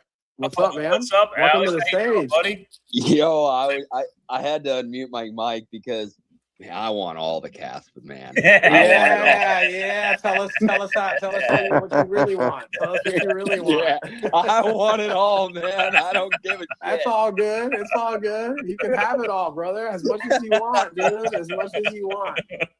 There's an abundance of it. They say 28.7 billion, but hey, you can have as much as you want, bro. Mm-hmm.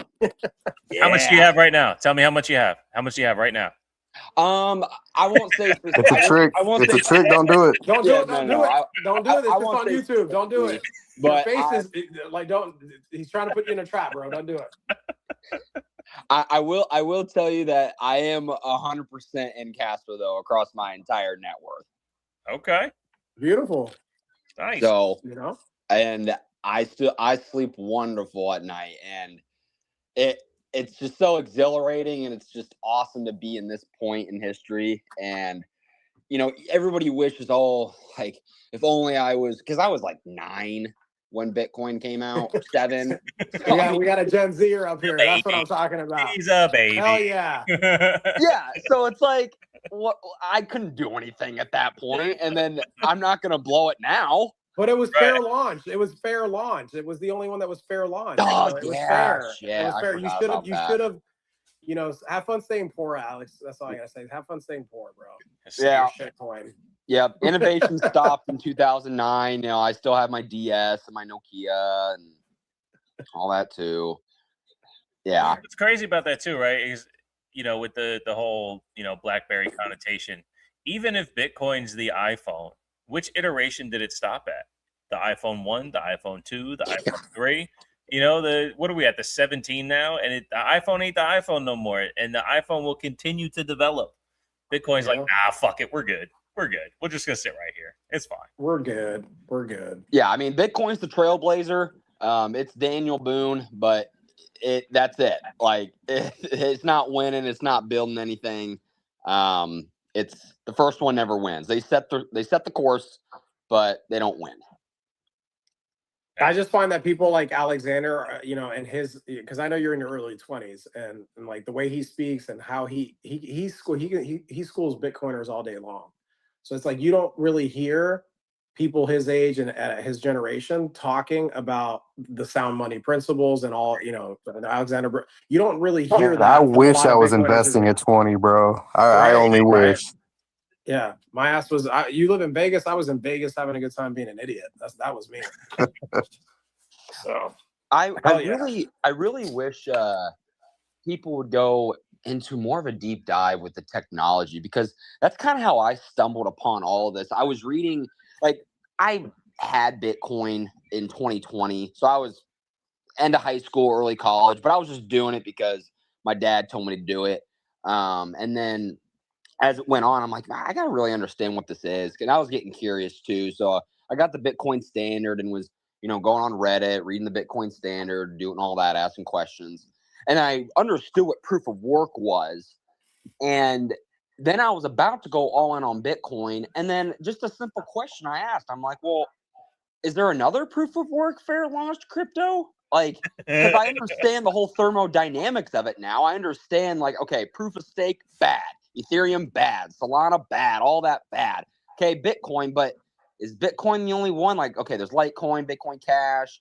And then, thank goodness, some Reddit comment on some other person's post said, Kaspa solved the trilemma. And I'm just like, oh boy, now what's the trilemma? Like, so then I learned that, and it's like, okay, that makes sense. Like, you got to go off the principles. You got to go off, the principles and not just what people are telling you. And I feel like Bitcoin is actually a cult because people are just repeating stuff without even realizing what they're saying. It's like, never sell. What do you mean never sell? Like, they're just repeating things that are told to them, and then they don't even know why they're saying it. Whereas we all know why we're in Kaspa because we've studied it. We're principled first, and it just comes naturally when you understand the principles of it and the actual, like, core root of what this all is. Money's energy, store of value, minimum exchange unit of account. Money follows the path of least resistance. It's thermodynamic, et cetera, et cetera. Then you don't have to memorize all these phrases in your head like, oh, never sell, or Bitcoin only, or this, and that. It just comes naturally. Like, why is 2 + 2 4? Well, because there's 4 1s or 3 1s and 1 1. Like, it's principles. Right on. Beautifully said, bro. Yeah, beautifully said. Amazing. And to your, like, you are an embodiment of exactly why I'm here. All you did was ask a question looking for what's true. You kept asking for a question and looking for what's true. Yeah. You had zero interest in a preconceived notion. You didn't go there with a narrative, except for how do we reinforce these principles that I learned through what you taught me? And then again, looking for more truth and more truth. And guess what? Here we are. Here we are. Yeah, I think a lot of us got into Kaspa trying to prove something wrong with it and are still here trying to do that. Oh yeah. Oh yeah. Yes, for sure. Every day. I mean, like I was becoming buddies with all the Bitcoiners, going to the conferences, and I'm like, oh shit, I can't let them know that. And then, yeah. As soon as because But just that right there, just having to hide it is is indicative of a cult mentality. Correct. Because it was like, for me, it was just like well, for me, what did it was like the debates, and then I got invited into. Check this. I don't know if I've shared this. I don't know if you know this, Bishop, but I got invited into a Bitcoin group where they were like spiritual people, and I got invited into that. And then like I think I shared like a rap that I wrote a while back. But anyways, one of the bars said like Bitcoin and Kaspa here to set you free, and it was in a Bitcoin group. And they're like, well, we've all agreed that Bitcoin is sound money and we don't want to hear about any other shit coins. And I'm like, what? Like, you guys are supposed to be like spiritual energy people and you're trying to tell me what I can or can't. Oh, no, hold on, bro. No one's ever told me what I can or can't say. So that was it for me. I was just like, yeah, I'm not being fucking, if I can't explore Caspa more and try to understand what this is, and that's exactly what a cult mentality is. As much as they don't want to hear it, that's what I told them too. I go, okay, I'm not going to be a part of this cult. They're like, hey, watch out. I'm like, what? You don't want me to call it out? That is cultish when you're telling somebody what to think and when they can or can't say. That is the definition of what being a cult is. So here you think for yourself and you go down that path. And that's what I think is so beautiful about this community. It's like, we're not trying to pin people in a hole and be like, hey, this is what it fucking is. Like, no, here's what it is. What do you think? What do you see? Keep asking questions. Exactly. Yeah. Ask questions. And I love how VJ said it one time. He said, I appreciate Bitcoin because it taught me, and I'm sure you guys are going to say the same thing. It did for me as well. Bitcoin taught us that what money is, it's sound, it's thermodynamic, what proof of like work is, and then Kaspa taught us, okay, what's the final form? How can it be maximized? What's the best trade-offs? What's the perfect final form of money? So tip my hat to Bitcoin. And when I discovered Kaspa, it's like, okay, here's some Kaspa, but I'm still going to go heavy on Bitcoin. But that was just emotion. I was emotionally investing in Bitcoin, and then slowly I'm just chipping my Bitcoin away because I'm like, I want more Kaspa, and I'm using Kaspa. I'm sending it cold storage, layer 1. It's super fast. I'm like, holy crap. And then I'm like, okay, final Bitcoin, then I'm not going to touch this section. And then I end up selling that one too. I'm like, oh, it's just inevitable. Does anything else pull at you? Or, I mean, you did say that you're all in on Kaspa, but does anything else pull at you when it comes to crypto? So, yeah. Well, when it comes to crypto, no. Okay. I looked into Bittenser, like Towel, but I kind of weaned off of that too. So crypto-wise, no. Other investments, I'm thinking about maybe dabbling in some gold and silver, like the actual physical possession of it. But other than that, crypto-wise, absolutely not.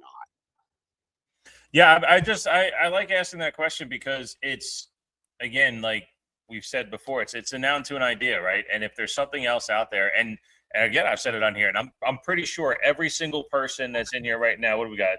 About 12 in here. The second Kaspa fucks up, we'll be in here talking about how it fucked up. Right, like where it either strayed from principle or has a major flaw or an error. We're looking for it. We want 16-bit set, right? Like it's not that we want to prove Kaspa wrong, but we want to continue asking for what the truth is. But if something doesn't smell right, what's going on here? Okay, why did this happen? Okay, oh, and guess what?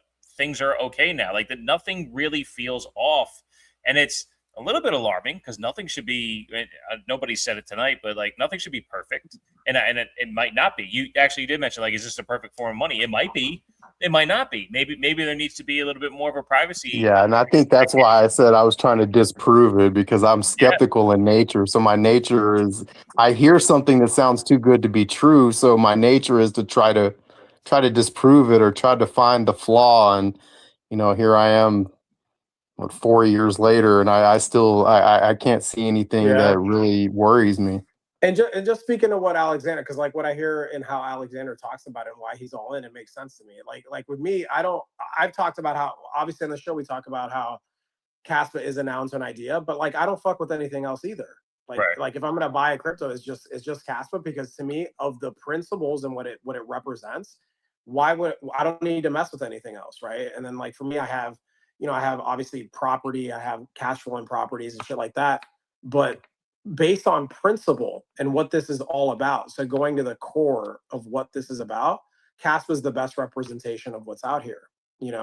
Aside, taking any ego or any preconceived notions that I may have, and like 16-bit, continue to ask the questions, as long as that stays, like when you say if Kaspa fucks up, it's just like, where did Bitcoin, in a sense, I don't even think Bitcoin like necessarily fucked up.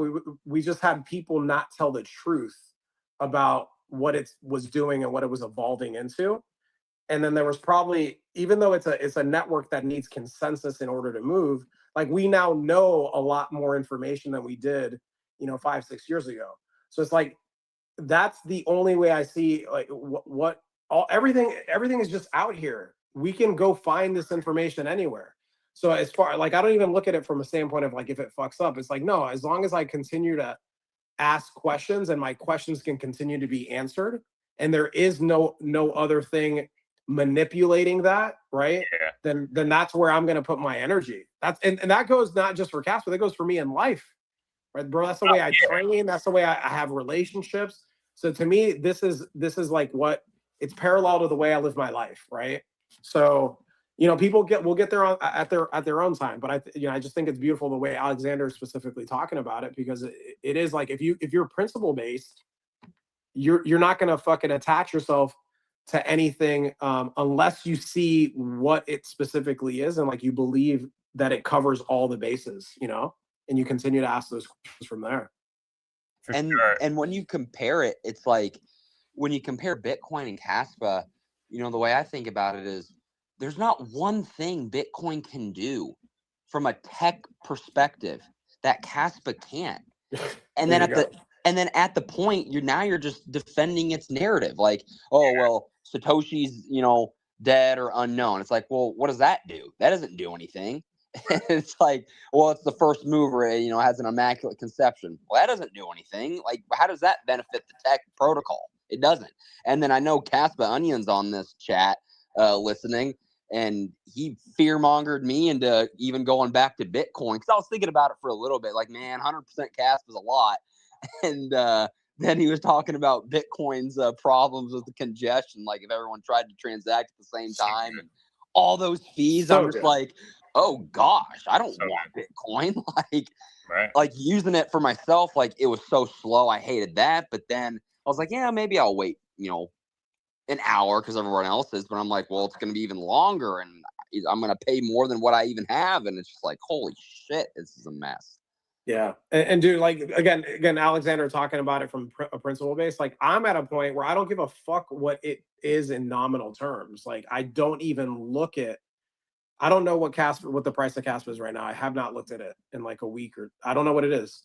I don't have it on anything anymore, because it's just like, I'm operating in proof of work. I know that I'm the currency in my life, right? And then I want to have things in my life that free me up, and Kaspa represents that, and I know a lot of people aren't necessarily there. So that's why when somebody talks about like, this is, it confirms anything. And until it doesn't, like, that's where I'm moving my energy to. That's where I'm putting my energy in.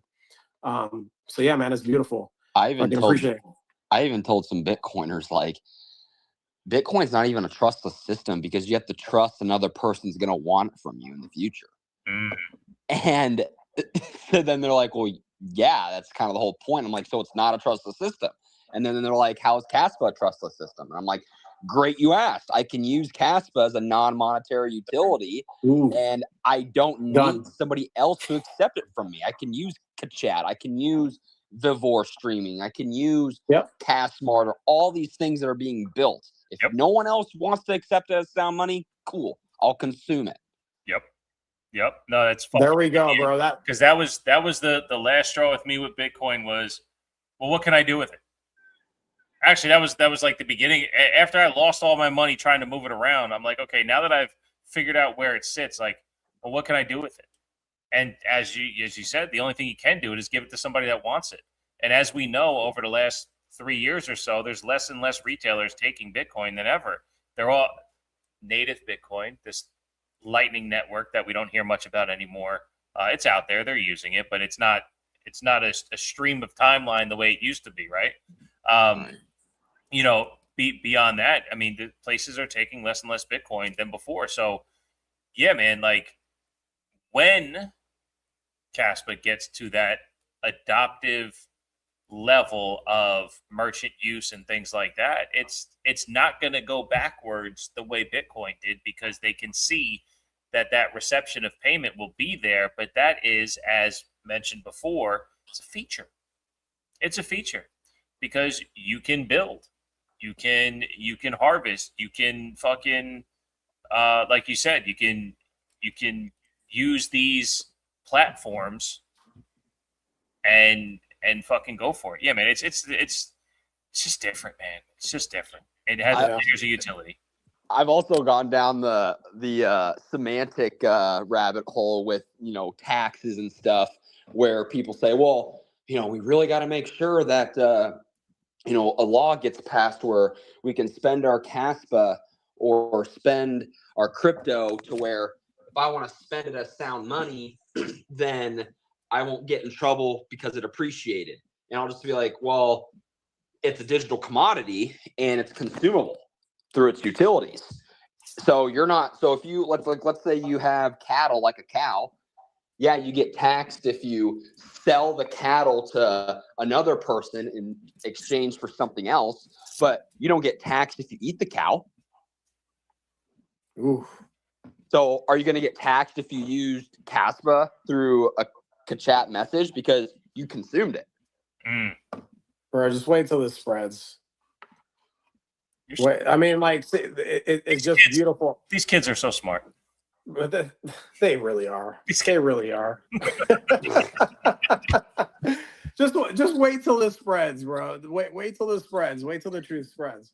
I mean, I went to my son's school and like did a little fucking wallet demo with them, and like they all pick Kaspa, and they're Gen Alpha. They're the generation after these young cats over here. So it's like all we have to do is just wait it out, bro, because the truth is gonna set everybody fucking free. Like if you're based in truth and principle, there's nothing to fucking worry about, except we've been living in this fucking system, broken, cracks leaking all over, and we're right near the end of it, man, where people can't fucking take it anymore, right? So it's just a matter of, COVID fucking opened a lot of eyes, right? And people forgot that was just 6 years ago, and there's just too much fucking going on, and too many people trying to throw out propaganda narratives. And we're just too fucking smart of people not to eventually get it, So all these narratives are gonna fucking die off because the truth will set us free, bro. And it's beautiful to hear someone like Alexander break this shit down, dude. It's just like, of course, that makes sense what he's saying. Like, yeah, 1,000%. And I think if we have our money in some type of sovereign nature, then they can't track the consumable usage of it, right? So to your point about using it on the messenger, agreed. But I wouldn't be opposed if they get rid of income tax, of having a national sales tax, so they could tax it on that side. Not that I'm requesting or recommending, but if that's the route that it went, to kind of like de-wash the federal income tax, that'd be great. And then that could help them with the consumable nature, so they'll get it on the back end in the convert to USD. That would at least in America, right, where they they can charge their fee on crypto usage. Specifically, like you said, it's a digital commodity that ends up being consumable. But saying that it's not a medium of exchange, then that's also kind of a false narrative. So it just had to be labeled in those two separate spots. How would it work with AI agents? Yeah, I guess That's a good question. if it leads to, because if it leads to money making productivity, then are you acquiring an asset with it the same way you would be if you buy a car, right? Mm-hmm. Yeah, I don't know. It just feels to me like the construct and the fucking system that we're in. It's just like whenever I hear people worried about that shit, I'm not saying that you're necessarily all worried about it, Bishop, but it's just like whenever we come from that angle, it's just like I don't. Yeah, it's just like I don't. I mean, they're good questions, but to me, it's just like this fucking system needs to fall apart. We need to stop believing in it. Just enough people need to. But yeah, that probably isn't. No, that probably isn't anytime soon. But I think it's sooner than later. We're just the cracks in the system are just fucking showing, man. There isn't enough liquidity in the fucking market. I've said this before on the show, and Alexander probably knows this. I know Onion's pretty versed in this as well. It's just like we are the debt, the national debt, or the debt in the world, right? It's somewhere around 300 and some odd trillion. We don't produce enough, and like that's what we keep measuring our economic output with. Mm-hmm. So it's like all these systems. Most people don't go there because they don't have the time to go there. Most people are distracted with all the bullshit, with all the entertainment, with all the bullshit. They're not thinking about things that our fucking system, like literally was hours away from collapsing in 2008. I know we know that story, but when you really look at that, it's like, holy fucking shit. Mm-hmm. If they didn't bail out the banks, like we would be in a completely different system right now. And then that's where Bitcoin was born, right? So it's like, did Kaspa, that Kaspa launched in 2021, but obviously all this work done to lead up to its launch and the way it was launched and where we are now and the conversations that we're having about this shit, being able to connect with people all over the fucking world on like real shit that we need to start talking about, right? We're going beneath the protocol. We're going beneath the surface, but there aren't enough of these conversations to really fucking, because the system would fall apart if everybody woke up and understood what we knew. That system disappears tomorrow, bro. Yep. Oh, that system disappears tomorrow. Real quick, right? I just want to bandwagon on that. By the way, this is an awesome stream. What up, Onion? Great to see you, brother. Beautiful show earlier, by the way. We were praising Odie for that. That was I was laughing my ass off. Yeah, you don't just come on and not get shouted out over here. Yeah. Love y'all. Thank y'all. Love you too, bro. I'm in bed right now, but I'm always Kaspa's always on my mind. Yes. Love it. What was it? Oh yeah, something I just think is interesting is that I think if you go to the Kaspa Discord, there's like 50,000 members, and if you go to the Kaspa Telegram, there's like 50,000 members. If you go to the Kaspa official Twitter, I guess there's not supposed to be an official Twitter, but anyway, that's the whole tobacco. But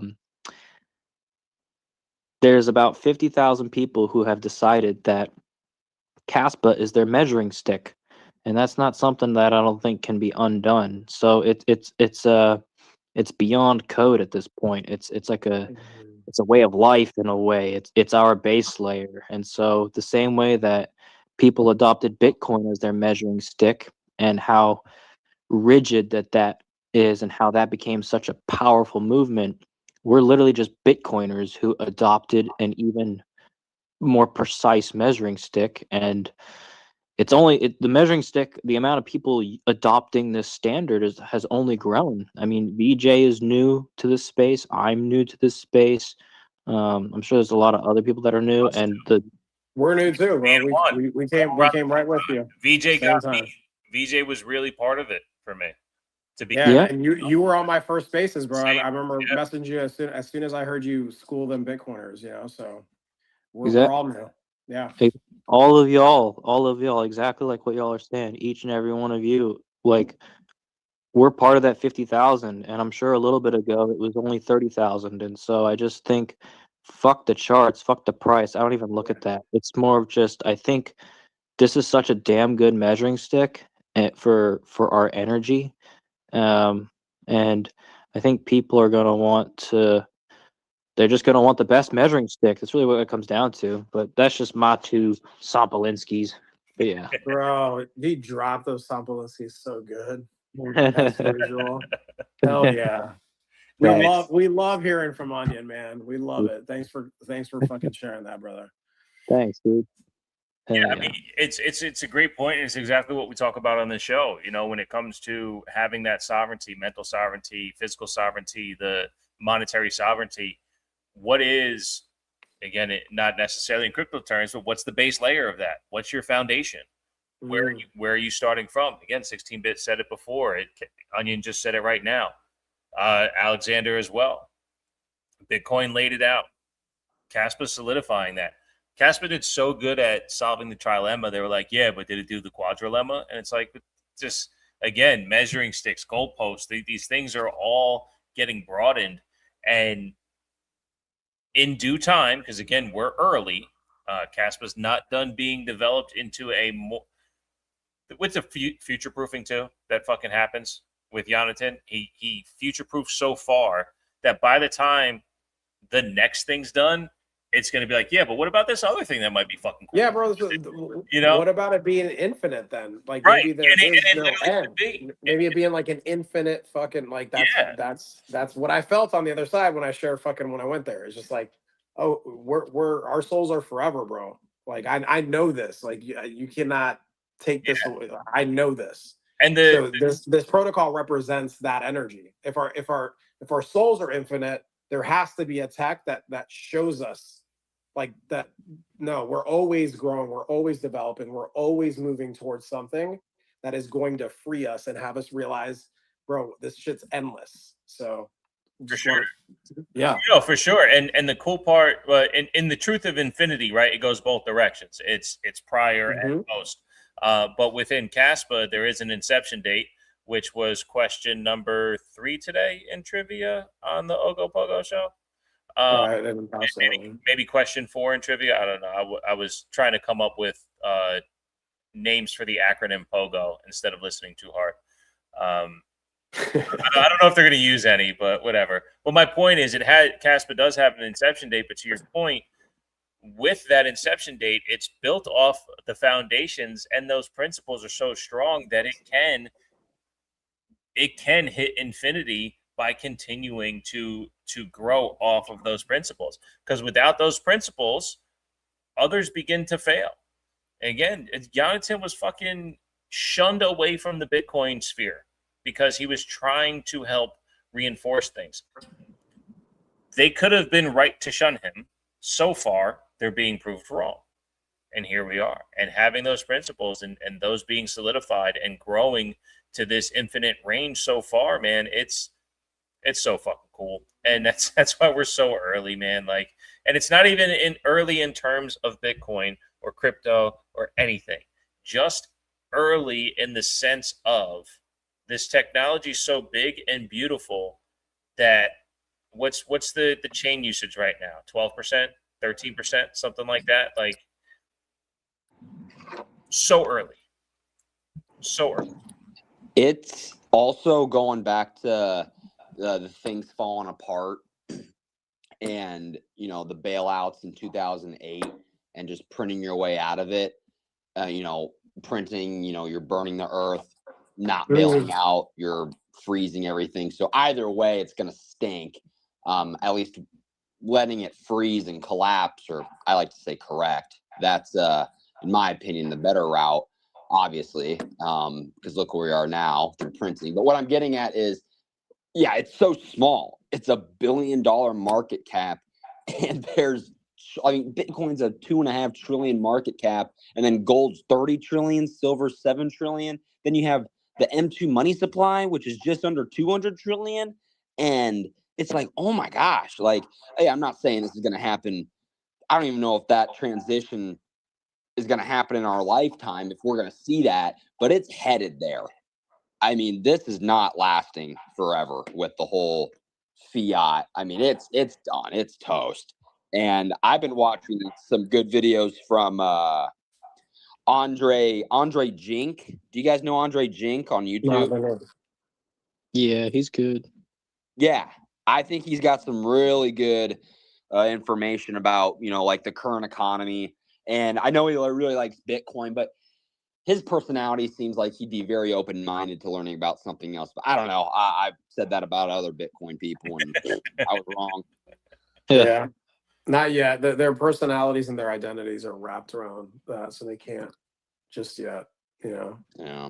Like shit needs to fall apart. Like it needs to get back down to the roots of and challenge their identities, because if you're wrapped around an identity, you can't see it. Your blinders are up, Well, and it's actually kind of interesting that both Bitcoin and Kaspa are gonna come to that point from a security budget standpoint, as far as I'm concerned, around the same time, because Kaspa's just passed Bitcoin recently in terms of being fully mined. It's like 95.7 to Bitcoin's 95% on the dot. And yeah, Bitcoin has till 2,140 to be 100% mined, but it's 99% mined at the same point Kaspa is about 99 to 100% mined. And they're both going to need base layer 1 transactions to fund the global 24/7 ledger. And that's what people don't even realize. It's like there's a cost to maintain this global ledger. Like, yeah, gold and silver don't have a global ledger because the ledger is your hand. Whoever holds the gold and silver is the owner. But you need to have a global ledger for this to send it and hold it at any point in the world. And there's a tiny cost to that. And it has to go to the miners. So it's interesting how that's going to collide at about 2040. Yeah, that's interesting. It's definitely interesting to see how that's going to play out. But I'm here for it. Yeah, because that means proof of work requires utility. And again, what are you utilizing, other proof of works for? Let's not just say, the big one there. Like all other proof of works, what's their utility? And so far, the only thing we really hear is medium of exchange, right? Like, well, like that one that one podcast that you guys went on where he was trying to build a full wallet of all these tokens that could be used as medium of exchange. And part of what helped evolve that podcast was the fact that you guys were bringing up, hey, it's not just a medium of exchange. This is capable of doing these things, and you can build it on the base layer, and it can be utilized for that. And his identity was attacked, and like his whole raising all these coins was like that. I looked back at that, right? It's just like where the fuck? What did I not see in him? And it's what we were bringing in was challenging everything that he was doing. Yeah. It's like, well, what's the fucking point if like you guys are gonna do it all and what you can do that on the base layer? So, they had they were Bitcoin haters, and then once they found out about Kaspa, then obviously you're not going to like Kaspa if you're that much of a Bitcoin hater, because it's like a better fucking Bitcoin, So, well, I think that just proves that the Kaspa community, if one thing defines us, it's just asking questions. Yeah, like people who don't like to fucking be asked questions are like, stop it, you're making me think too much. Like that's how I think of people that can't see this. Is just they've ossified their brains and they've outsourced it to memes. Like there is no second slogans. The dumbest fucking thing. Pristine capital, like Odie was saying earlier. Like this pristine capital. How can proof of work just be hodled, bro? Like that. Like our life force depends on us moving and it's doing. Literally shit. Proof of stake.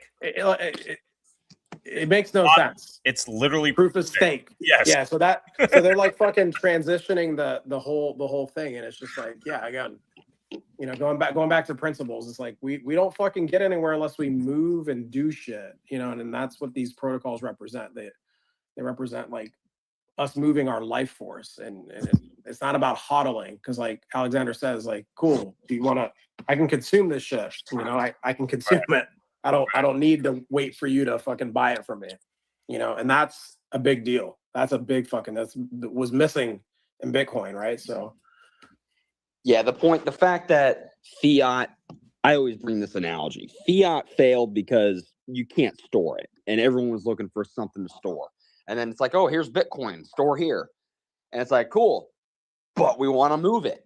Oh, well, you can't do that. It's just a storing vehicle. No, you have to have it be both. Like, Yes. money has to move and store at the same time and have that same option, or else they're both worthless. Wait, but what about Lightning? Shit. I'm sorry. Hold on. What, Lightning's did you very just fast, but you can't. did you just bring up the Poon network? The The Poon network? Poon. Is that what you just brought up? Max.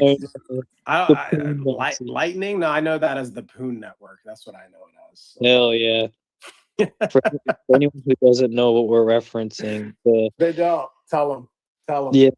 So Satoshi made Bitcoin, but the guy referenced on the Lightning white paper, which Bitcoiners never read, but I read the Lightning white paper. The guy who, I guess, created it or who's listed on there, it's not Satoshi Nakamoto, it's Joseph Poon. So why the fuck would you store your money on something created by the guy whose last name is Poon? It's not Satoshi, you know? But whatever, man. Challenge Bitcoiners with that. They're gonna be like, "Oh, you're a shitcoiner." That's what they're gonna call That's it. true. That's true. You're I a, would say, yeah, you're define a shitcoiner. shitcoiner for me. You. That's a shitcoiner. You're the shitcoiner. That's the definition. You. Yeah. Oh, these guys are brain dead. I give y'all. They have fun staying poor. They Yeah. tout around like they're so early into Bitcoin. It's like, dude, you came in at like 2021 when it hit $70,000 and the market cap was like $500 billion, like, or $1.5 trillion. Like, come on, dude. DCA say 78,000. Like, it's. I don't see them saying like have fun staying poor as much anymore. That always fucking got me riled up because I'm Well, no, because then we'd be a community because we're all poor right now, even them. Like, it's. Well, like, what does that even mean? Do you know? I sat courtside at the Heat games, bro. I fucking like. What do you mean have fun staying poor? You don't even know me. That's what they come with. My ego definitely would kick in there. I'd be like, well, come hang out with me in Miami. Have fun staying poor. Like, let's go buy bottles. Have fun staying poor. Here in Kaspa, we're poor, but we're having fun. There right now. They're poor, but they're not having fun. Exactly. Yeah, poor is a fucking mindset. That's you and believing in your Poon Maxi network over there. The Poon Maxi. That's poor. That Poon is poor. You're Poon poor. For you to move your money after moving on a Poon network. That's what we're gonna start saying. Oh, you're a Poon. You're Poon poor. Have fun staying Poon poor. That's what we're gonna start telling these motherfuckers, bro. Have poor staying fun. Yeah, dude. I'm fired up from that earlier spaces from these guys and like what they fucking put out there. So they're gonna. I typically I don't think I've talked like this on the show, but I do this with like Onion and DMs and shit, and like I share with them like when I throw little comments out there. So I have this in me. I appreciate it, dog. I appreciate it. This is for you, brother. This is all love, and this is all for you, bro. Hell yeah. Onion, who's the first O in Ogo? Is it you or Odie? Oh, I don't know. I'd probably Odie, honestly, because I think he's the one who brought all this together. Just gave it away to him. You don't want to assert your dominance at all. I get it. He doesn't have a chance to speak right now. He's not a speaker anymore. You can claim it for yourself. I could claim it but that's what a Poon Maxi would do. Yeah, he ain't stooping that low, man. He ain't Poon poor. He's good. Exactly. I'm not desperate. I'm good. I can be the second O. That's all good. Bro, I'm gonna say that shit a lot. I'm gonna start saying that shit to them. I'm gonna turn into the Onion, the Shaman Onion. That's what I'm gonna change my name now. The Shaman Onion. Let's peel back the layers. That's right. Peel back the layers. Go beneath the surface and peel back the layers. Beneath the surface, challenge it all. Ogres are like onions. I'm gonna bring some love with that fire though. I'm gonna bring some love with it. Hell yeah. Connected to nothing, attached to everything. That's them. That's them. Connected to nothing, attached to everything. That is them. I love Onion, bro. I love it, dude. I gotta say, Onion and the other guy, BRT, the guy that lost. Yeah. Oh yeah. You guys just crack me up Bro, anytime it's you guys so say something. entertaining. We need that shit, bro. We need the polarity of this, bro. Like, we can't take this all too serious, man. It's just not what it's supposed to be. Bert No. is fucking hilarious. That guy, dude, his account is insane. I love his account. I miss his little hey Grog, I got another question. Oh my goodness. Fucking He's 40 always Grog going threads. off, bro. He's intense. He's intense for sure. Dude, he just shits on people so hard and just hits them with facts, and they don't even know what he's talking about. Dude, he's going on Bitcoin teacher. Oh, dude, that poor guy. He was just in the space earlier. We had Bitcoin teacher in the space for a little bit.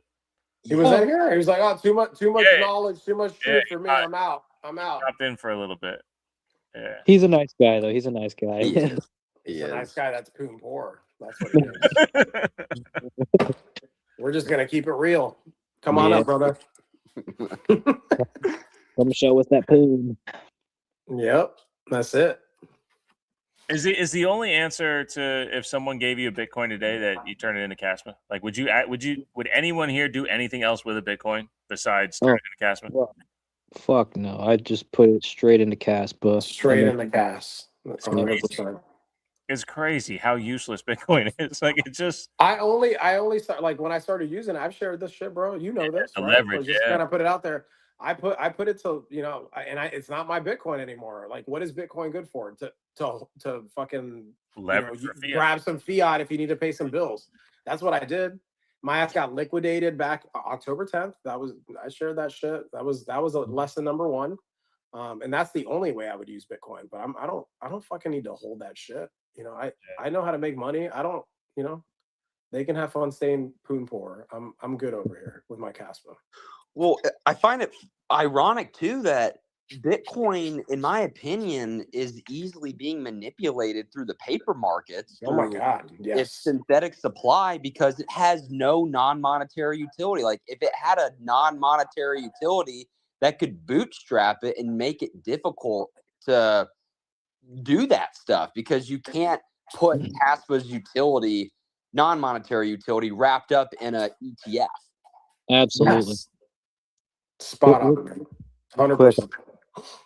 I just want to jump on that.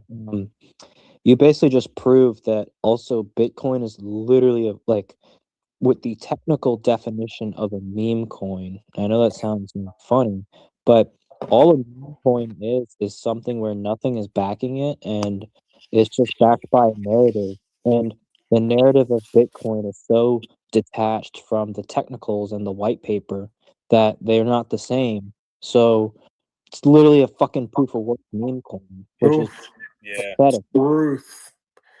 You know who makes sense to me? Who talked like this for a while? I was like, I didn't get it until you study Kaspa and then you realize like what Bitcoin really is.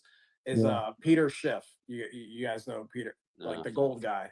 Oh yeah. And he's blind to a certain extent too, because he's still stuck in his ways. But Yeah. a lot of the things that he has said, I'm like, oh, okay.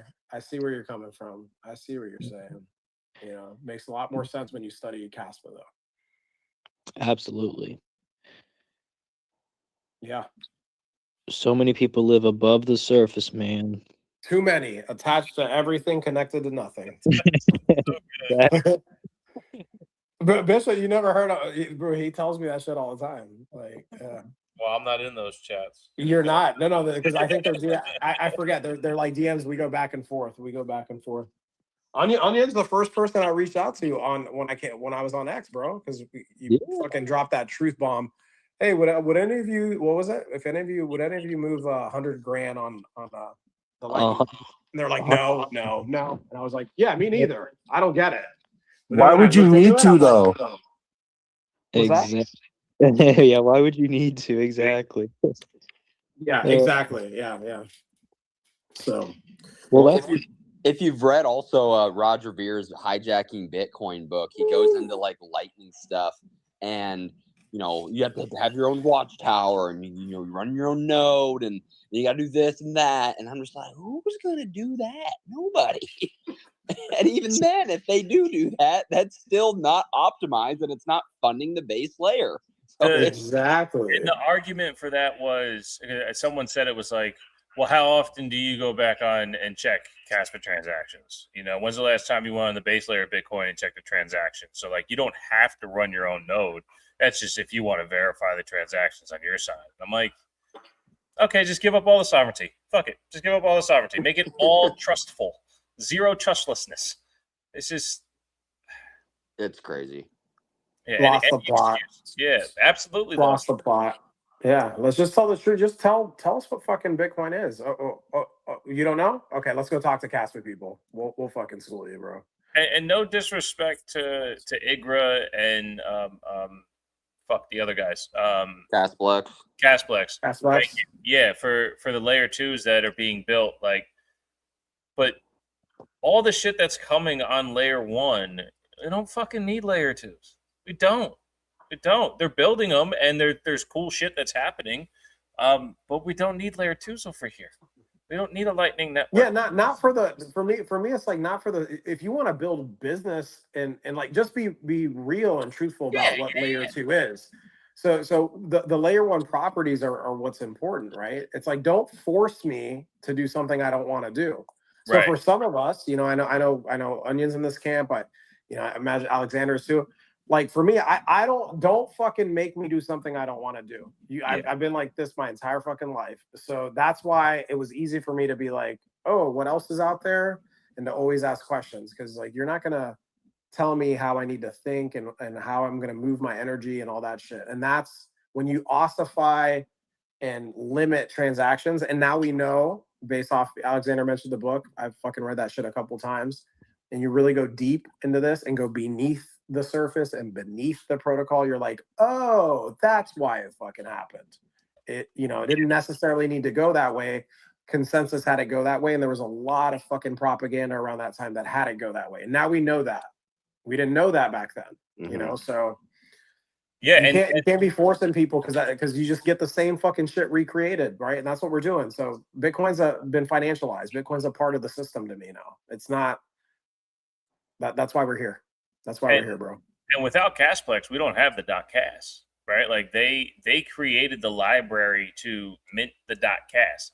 I don't actually know how it works. If Alex knows, it looks like we lost Onion. But if you guys, he fell asleep. He probably fell asleep and just said, he was in bed. He was like laying with us in bed and shit. It was great to have him on, bro. Nah, Onion's the best. Fucking love him. Yeah, he is, bro. But no, like so. You go to Kaspa.org or whatever, and or actually you can do it on, I think, Casanova and other wallets too. You can actually mint the .kas there, and it goes to a wallet, a Kaspa wallet. It's their wallet for minting all of these .kas, and that's a base layer transaction to acquire the .kas, and then you attach it to your wallet. And if you go to your Kaspa wallet, you type in the destination as LOTKS.kas, and you put in the amount. It goes right to the wallet for this show. Mm-hmm. What other proof of work chain does that happen? And that transaction benefits the base layer by using an attachment that came from a layer 2 that exists on the layer 1. What other proof of work chain does that happen? It's just fucking brilliance, man. I'm so excited for all this. I want to say that there actually is a domain for Bitcoin. I've never used it before, but it's essentially an inscription, I believe. There you go. Didn't know that. How much does it cost? Probably not as cheap as it would on Kaspa. Onion's back. Yeah, that's just something I thought of. Like, again, I can't disrespect layer 2s. We use one every day for this show. Like having that .kas without Kaspa, we don't have .kas. And I never even thought of that, right?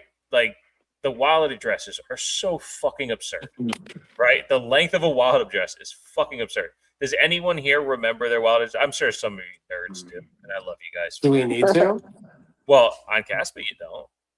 In most places you can hit copy and paste anyway. Even Bitcoin, you can copy and paste your wallet address. But to know that our show wallet address is literally LOTKS.kas. Oh, gotcha. Yeah. That's what I'm saying. Like, had a layer 2 created that, and I appreciate them for it. I just, like you said, when the principles and what can be built and amounted in transaction is all fucking layer 1 capable. It's just cool. It's just fucking cool, man. It's Yeah, so dude. The foundation of anything is fucking what's the most important part of that. The foundation is solid, and we're not forced off of it. Yeah. I know that's why Onion's here. Onion's done some beautiful fucking spaces where he's ranted about this and schooled me on it, right? So that's what it's about, bro. Like, if we want to, like, let's just be honest about what things are, right? It's the Poon network. You're a Poon maxi if you really think that's the medium of exchange. We don't have to do that over here. Like, I can send kas. I can, I send messages on. I have an iPhone, so I send messages all the time on there. I forget that I'm fucking using Kaspa, right? But I talk to a bunch of Caspians on there. So that's wait until people find out about this, bro. Again, we're super early and not enough people know. It's only a matter of time. It's only a matter of time, bro. It's only a matter of time. I really, really want somebody to build a scaling layer for Bitcoin on Kaspa somehow, so you can that I could see that happening. Yeah. Dude. I can so see that happening. Like, transact with Bitcoin, but it's gonna fund Kaspa. Be like, yeah, they'll be talking shit like, oh yeah, your shitcoin shit. Oh, by the way, check out how you did that. You used it was Bitcoin powered by Kaspa. Bitcoin powered by Kaspa. I think Odie and Seth can figure it out. I think Odie and Seth. I'm sure they could, bro. I'm sure they could. I'm sure they fucking could, dude. For real. Y'all know that SpongeBob meme with Squidward staring down his in his house, and he just sees SpongeBob and Patrick playing, all happy. Oh yeah, out the window, yeah. That's what I imagine. It's just you and me. We're in our 20s, man. No, I know. I know about SpongeBob. It took a while, but I remembered. I remember it too, bro. But we ain't that old, bro. There are some grays here, but we ain't that. We got young spirits, man. That's why we're here together. That's fair. I'll put the meme in the chat so y'all can see it. But basically, that's what I imagine Bitcoiners. They're gonna have what they call sound money, but they're gonna be able to do nothing with it. While in that same world, us on Kaspa, we're like every day we just get new features. We're gonna be able to borrow and lend. Like it's just Kaspa's just gonna be like this playground, and it's just gonna be so much fun being able to use it. And Bitcoiners are just literally gonna be like sitting in the cuck chair, watching us fuck around. I love it, dude. So dude, Bitcoin used to, and Onion was a Bitcoiner for 8 years. Like, too bad for them. Too bad for them they couldn't figure it out and have an Onion like this. Bro, like, when you said Adam back looks like that cuck chair meme, I was fucking dying. Yeah, he did, bro. He was sitting exactly like the cuck. That's what made it so funny, because it really looked exactly like the meme, man. I was dying. Dude, I felt so bad for Bitcoin that day. I was like, oh god, bro, that's their living founder, dude. Fuck. Post that one in the chat. I got to see that one. But yeah, if we get a Bitcoin maxi tier NFT with convert the cuck chair meme into the Bitcoin maxi tiers. Oh wow, it's been fun. It's been a good one, bro. I tell you, I think you figured out where we need to be. This is me. I think you figured it out. I think all of us figured it out. Yes. This is where we need to be, bro. This is where we need to be. With all due respect to your previous show, we would never want to replace it. But being in that time slot, I think it brings the right energy to the community. It's something that's been missing from the community is the 9 p.m. 9 p.m. Eastern on a Wednesday. Although crypto has no time zones, I think man, this has been great. This has been great. Good to see Alex. Haven't seen him in forever. Haven't talked to Onion in forever. Or Onion, yeah. So it's great to have these guys here, brother. For sure. It's great to chat with y'all. I miss y'all. Miss you too, buddy. Yeah, man. We're here. Alex, are There you? we go. This is where we're gonna be, right, Bishop? This is where we're gonna Yeah, be on I think Wednesday for so. now. Yeah, I think it works for both of us. We're both familiar with the timing, and at least for me, my family's familiar with the timing too, so it does a little bit easier. You know, like I told you and Carol when you're doing a show, like it's hard for me to hop on and come speak when because Yeah. like family sleep and all that stuff. But I got the barn now with the studio. I'm poor, by the way, right? My barn's bigger than my house. It's fucking, you know. Damn. Well, I got 1,200 square feet of just barn space. You know what I'm saying? I'll stay poor in Caspa. That's how big my apartment was, like in Miami. Yeah. So 1,200 square feet. Yeah, for storage, tools. You're and rich. shit. I'm poon rich, baby. Yes, you are. But yeah, no, I just want to before we get to the full wrap up, I did want to ask Alex if he is making any progress or headway towards the speaking engagements, because I know that one at the one spot got fucked up. But are you pushing towards more of that? Yeah, right now I'm working on my YouTube page. I'm gonna try and get that filmed tomorrow because I have like a bunch of slideshows and ways that I want to disperse that information. But in terms of the speaking stuff, I'm probably not gonna do that until the fall. With schools, because a lot of students are on summer break and things are basically shut down with the activity. So yeah, that's kind of on the back burner until later. Oh, fair enough. I know it was a big passion project of yours, so I really, if it's still in your heart to do it, I would love to see that materialize for you. I think it's number one, it's an awesome project to do. Again, it's part of what Seb's looking to do as well, is to reach those universities as best as possible. And I think you're tapping into two old guys here, and you just speak so well about what's going on. I would love for you to have that impact. So Yeah, I see it. I see it big time coming out of him, man. We appreciate you, brother. Because and by the way, you're when doing you some good promo shit. We can't wait for that YouTube. yeah, when you promo your YouTube page, put a link in there, because I was trying to like click on a link to like make sure I can, and I didn't see a link to your YouTube page. So I don't know what it is. Yeah, drop a link in the chat, bro. I'll follow you. Yeah, for sure. All right. Yeah, we want to thanks, support guys. you. He's like, check out my YouTube page. I'm like, okay, where? Where's the link? Yeah. Yeah, I appreciate you guys too. Yeah, it's all great. Awesome. Well, shit. Onion 16. Anything else from you guys before we get out for the night? No, I think this is a good time slot for everybody. It seems like it's a way more frequented spaces in this slot. So if you guys can stick with it, I'll try to get on as much as I can. Yeah, appreciate it, brother. Appreciate you. Well, Onion, appreciate you dipping and coming back. You're the man. Good to hear from you. And congrats. It was nice. It was nice snuggling with Onion. We have to say because he's in bed, right? So we Hey. I appreciate it. Yeah. And congrats to you, Odie and Gonzo, today launching the show. Hell of a time. We really enjoyed listening. Hope you guys keep doing it every week. Thanks. Yeah, y'all got an awesome show. I love this as well. This is awesome. Appreciate you, bud.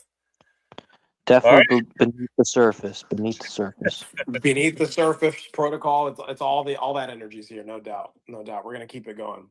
Maybe we stay up late night and get Rory on here again, bro. Rory was seeing us during the Monday show. We haven't seen him in a while, so no, we haven't. Shout out to Rory. Yeah, actually, I DM'd him yesterday and I was like, "Hey, man, haven't seen you in a while, and I hope that means I can be excited for what's to come, because they build like crazy over there, and but yeah. So anyway, well, fuck, man, what do you say? All We're good here, brother. Yeah, this was a good one. Great one. Yeah, this we came in with where we were, and we broadcasted that frequency, and we got it back in a millionfold. Yes, sir.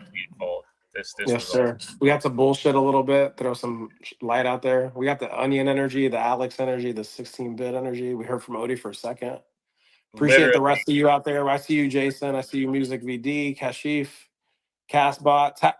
We got to shout out Tap. He's here all the time, man, supporting us. So we appreciate you, brother. Appreciate all of you guys for sure. Yep. He was in the beginning. Him and him Theory and 16-bit. Tap's here every week, man. Yeah, Tap's here every week, bro. Always retweeting the space too. Yeah. Fucking A, man. So yeah, that was episode 30 of Live on the Kaspa Standard. I am Bishop at LOTKS.kas. That's Juan at Juan G Ramos 888. If you guys can like and subscribe on all the platforms, youtube.com/Live on the Kaspa Standard. Our X page for the show is at Live on the Kaspa.s. If you guys do see clips and shit pop up, just retweet, post, comment on them.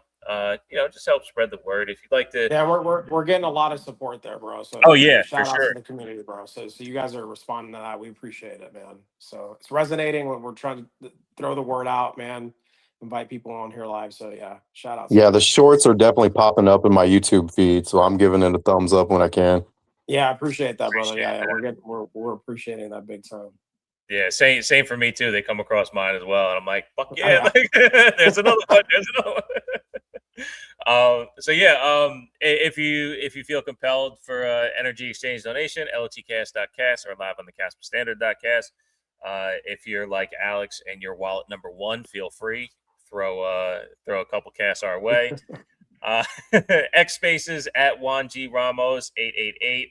X video live at Live on the Kaspa, youtube.com/at Live on the Kaspa Standard, and all the other support is in the episode description. And as we do, I'd like to send it over to you, Juan, to get us out of here. Yes, sir. Remember, everyone. Kaspa is vibrating at the frequency of truth seekers. Be humble, be kind, give it time. We love each and every single one of you. We'll see you here next week for episode 31. 31. Who's that? Reggie Miller came to mind. How about you? There you go. Al Harris. It's always to the Packers. Al Harris. Antoine Winfield for the nice. Here we go. Love you all. We'll see you next week. Peace. See ya.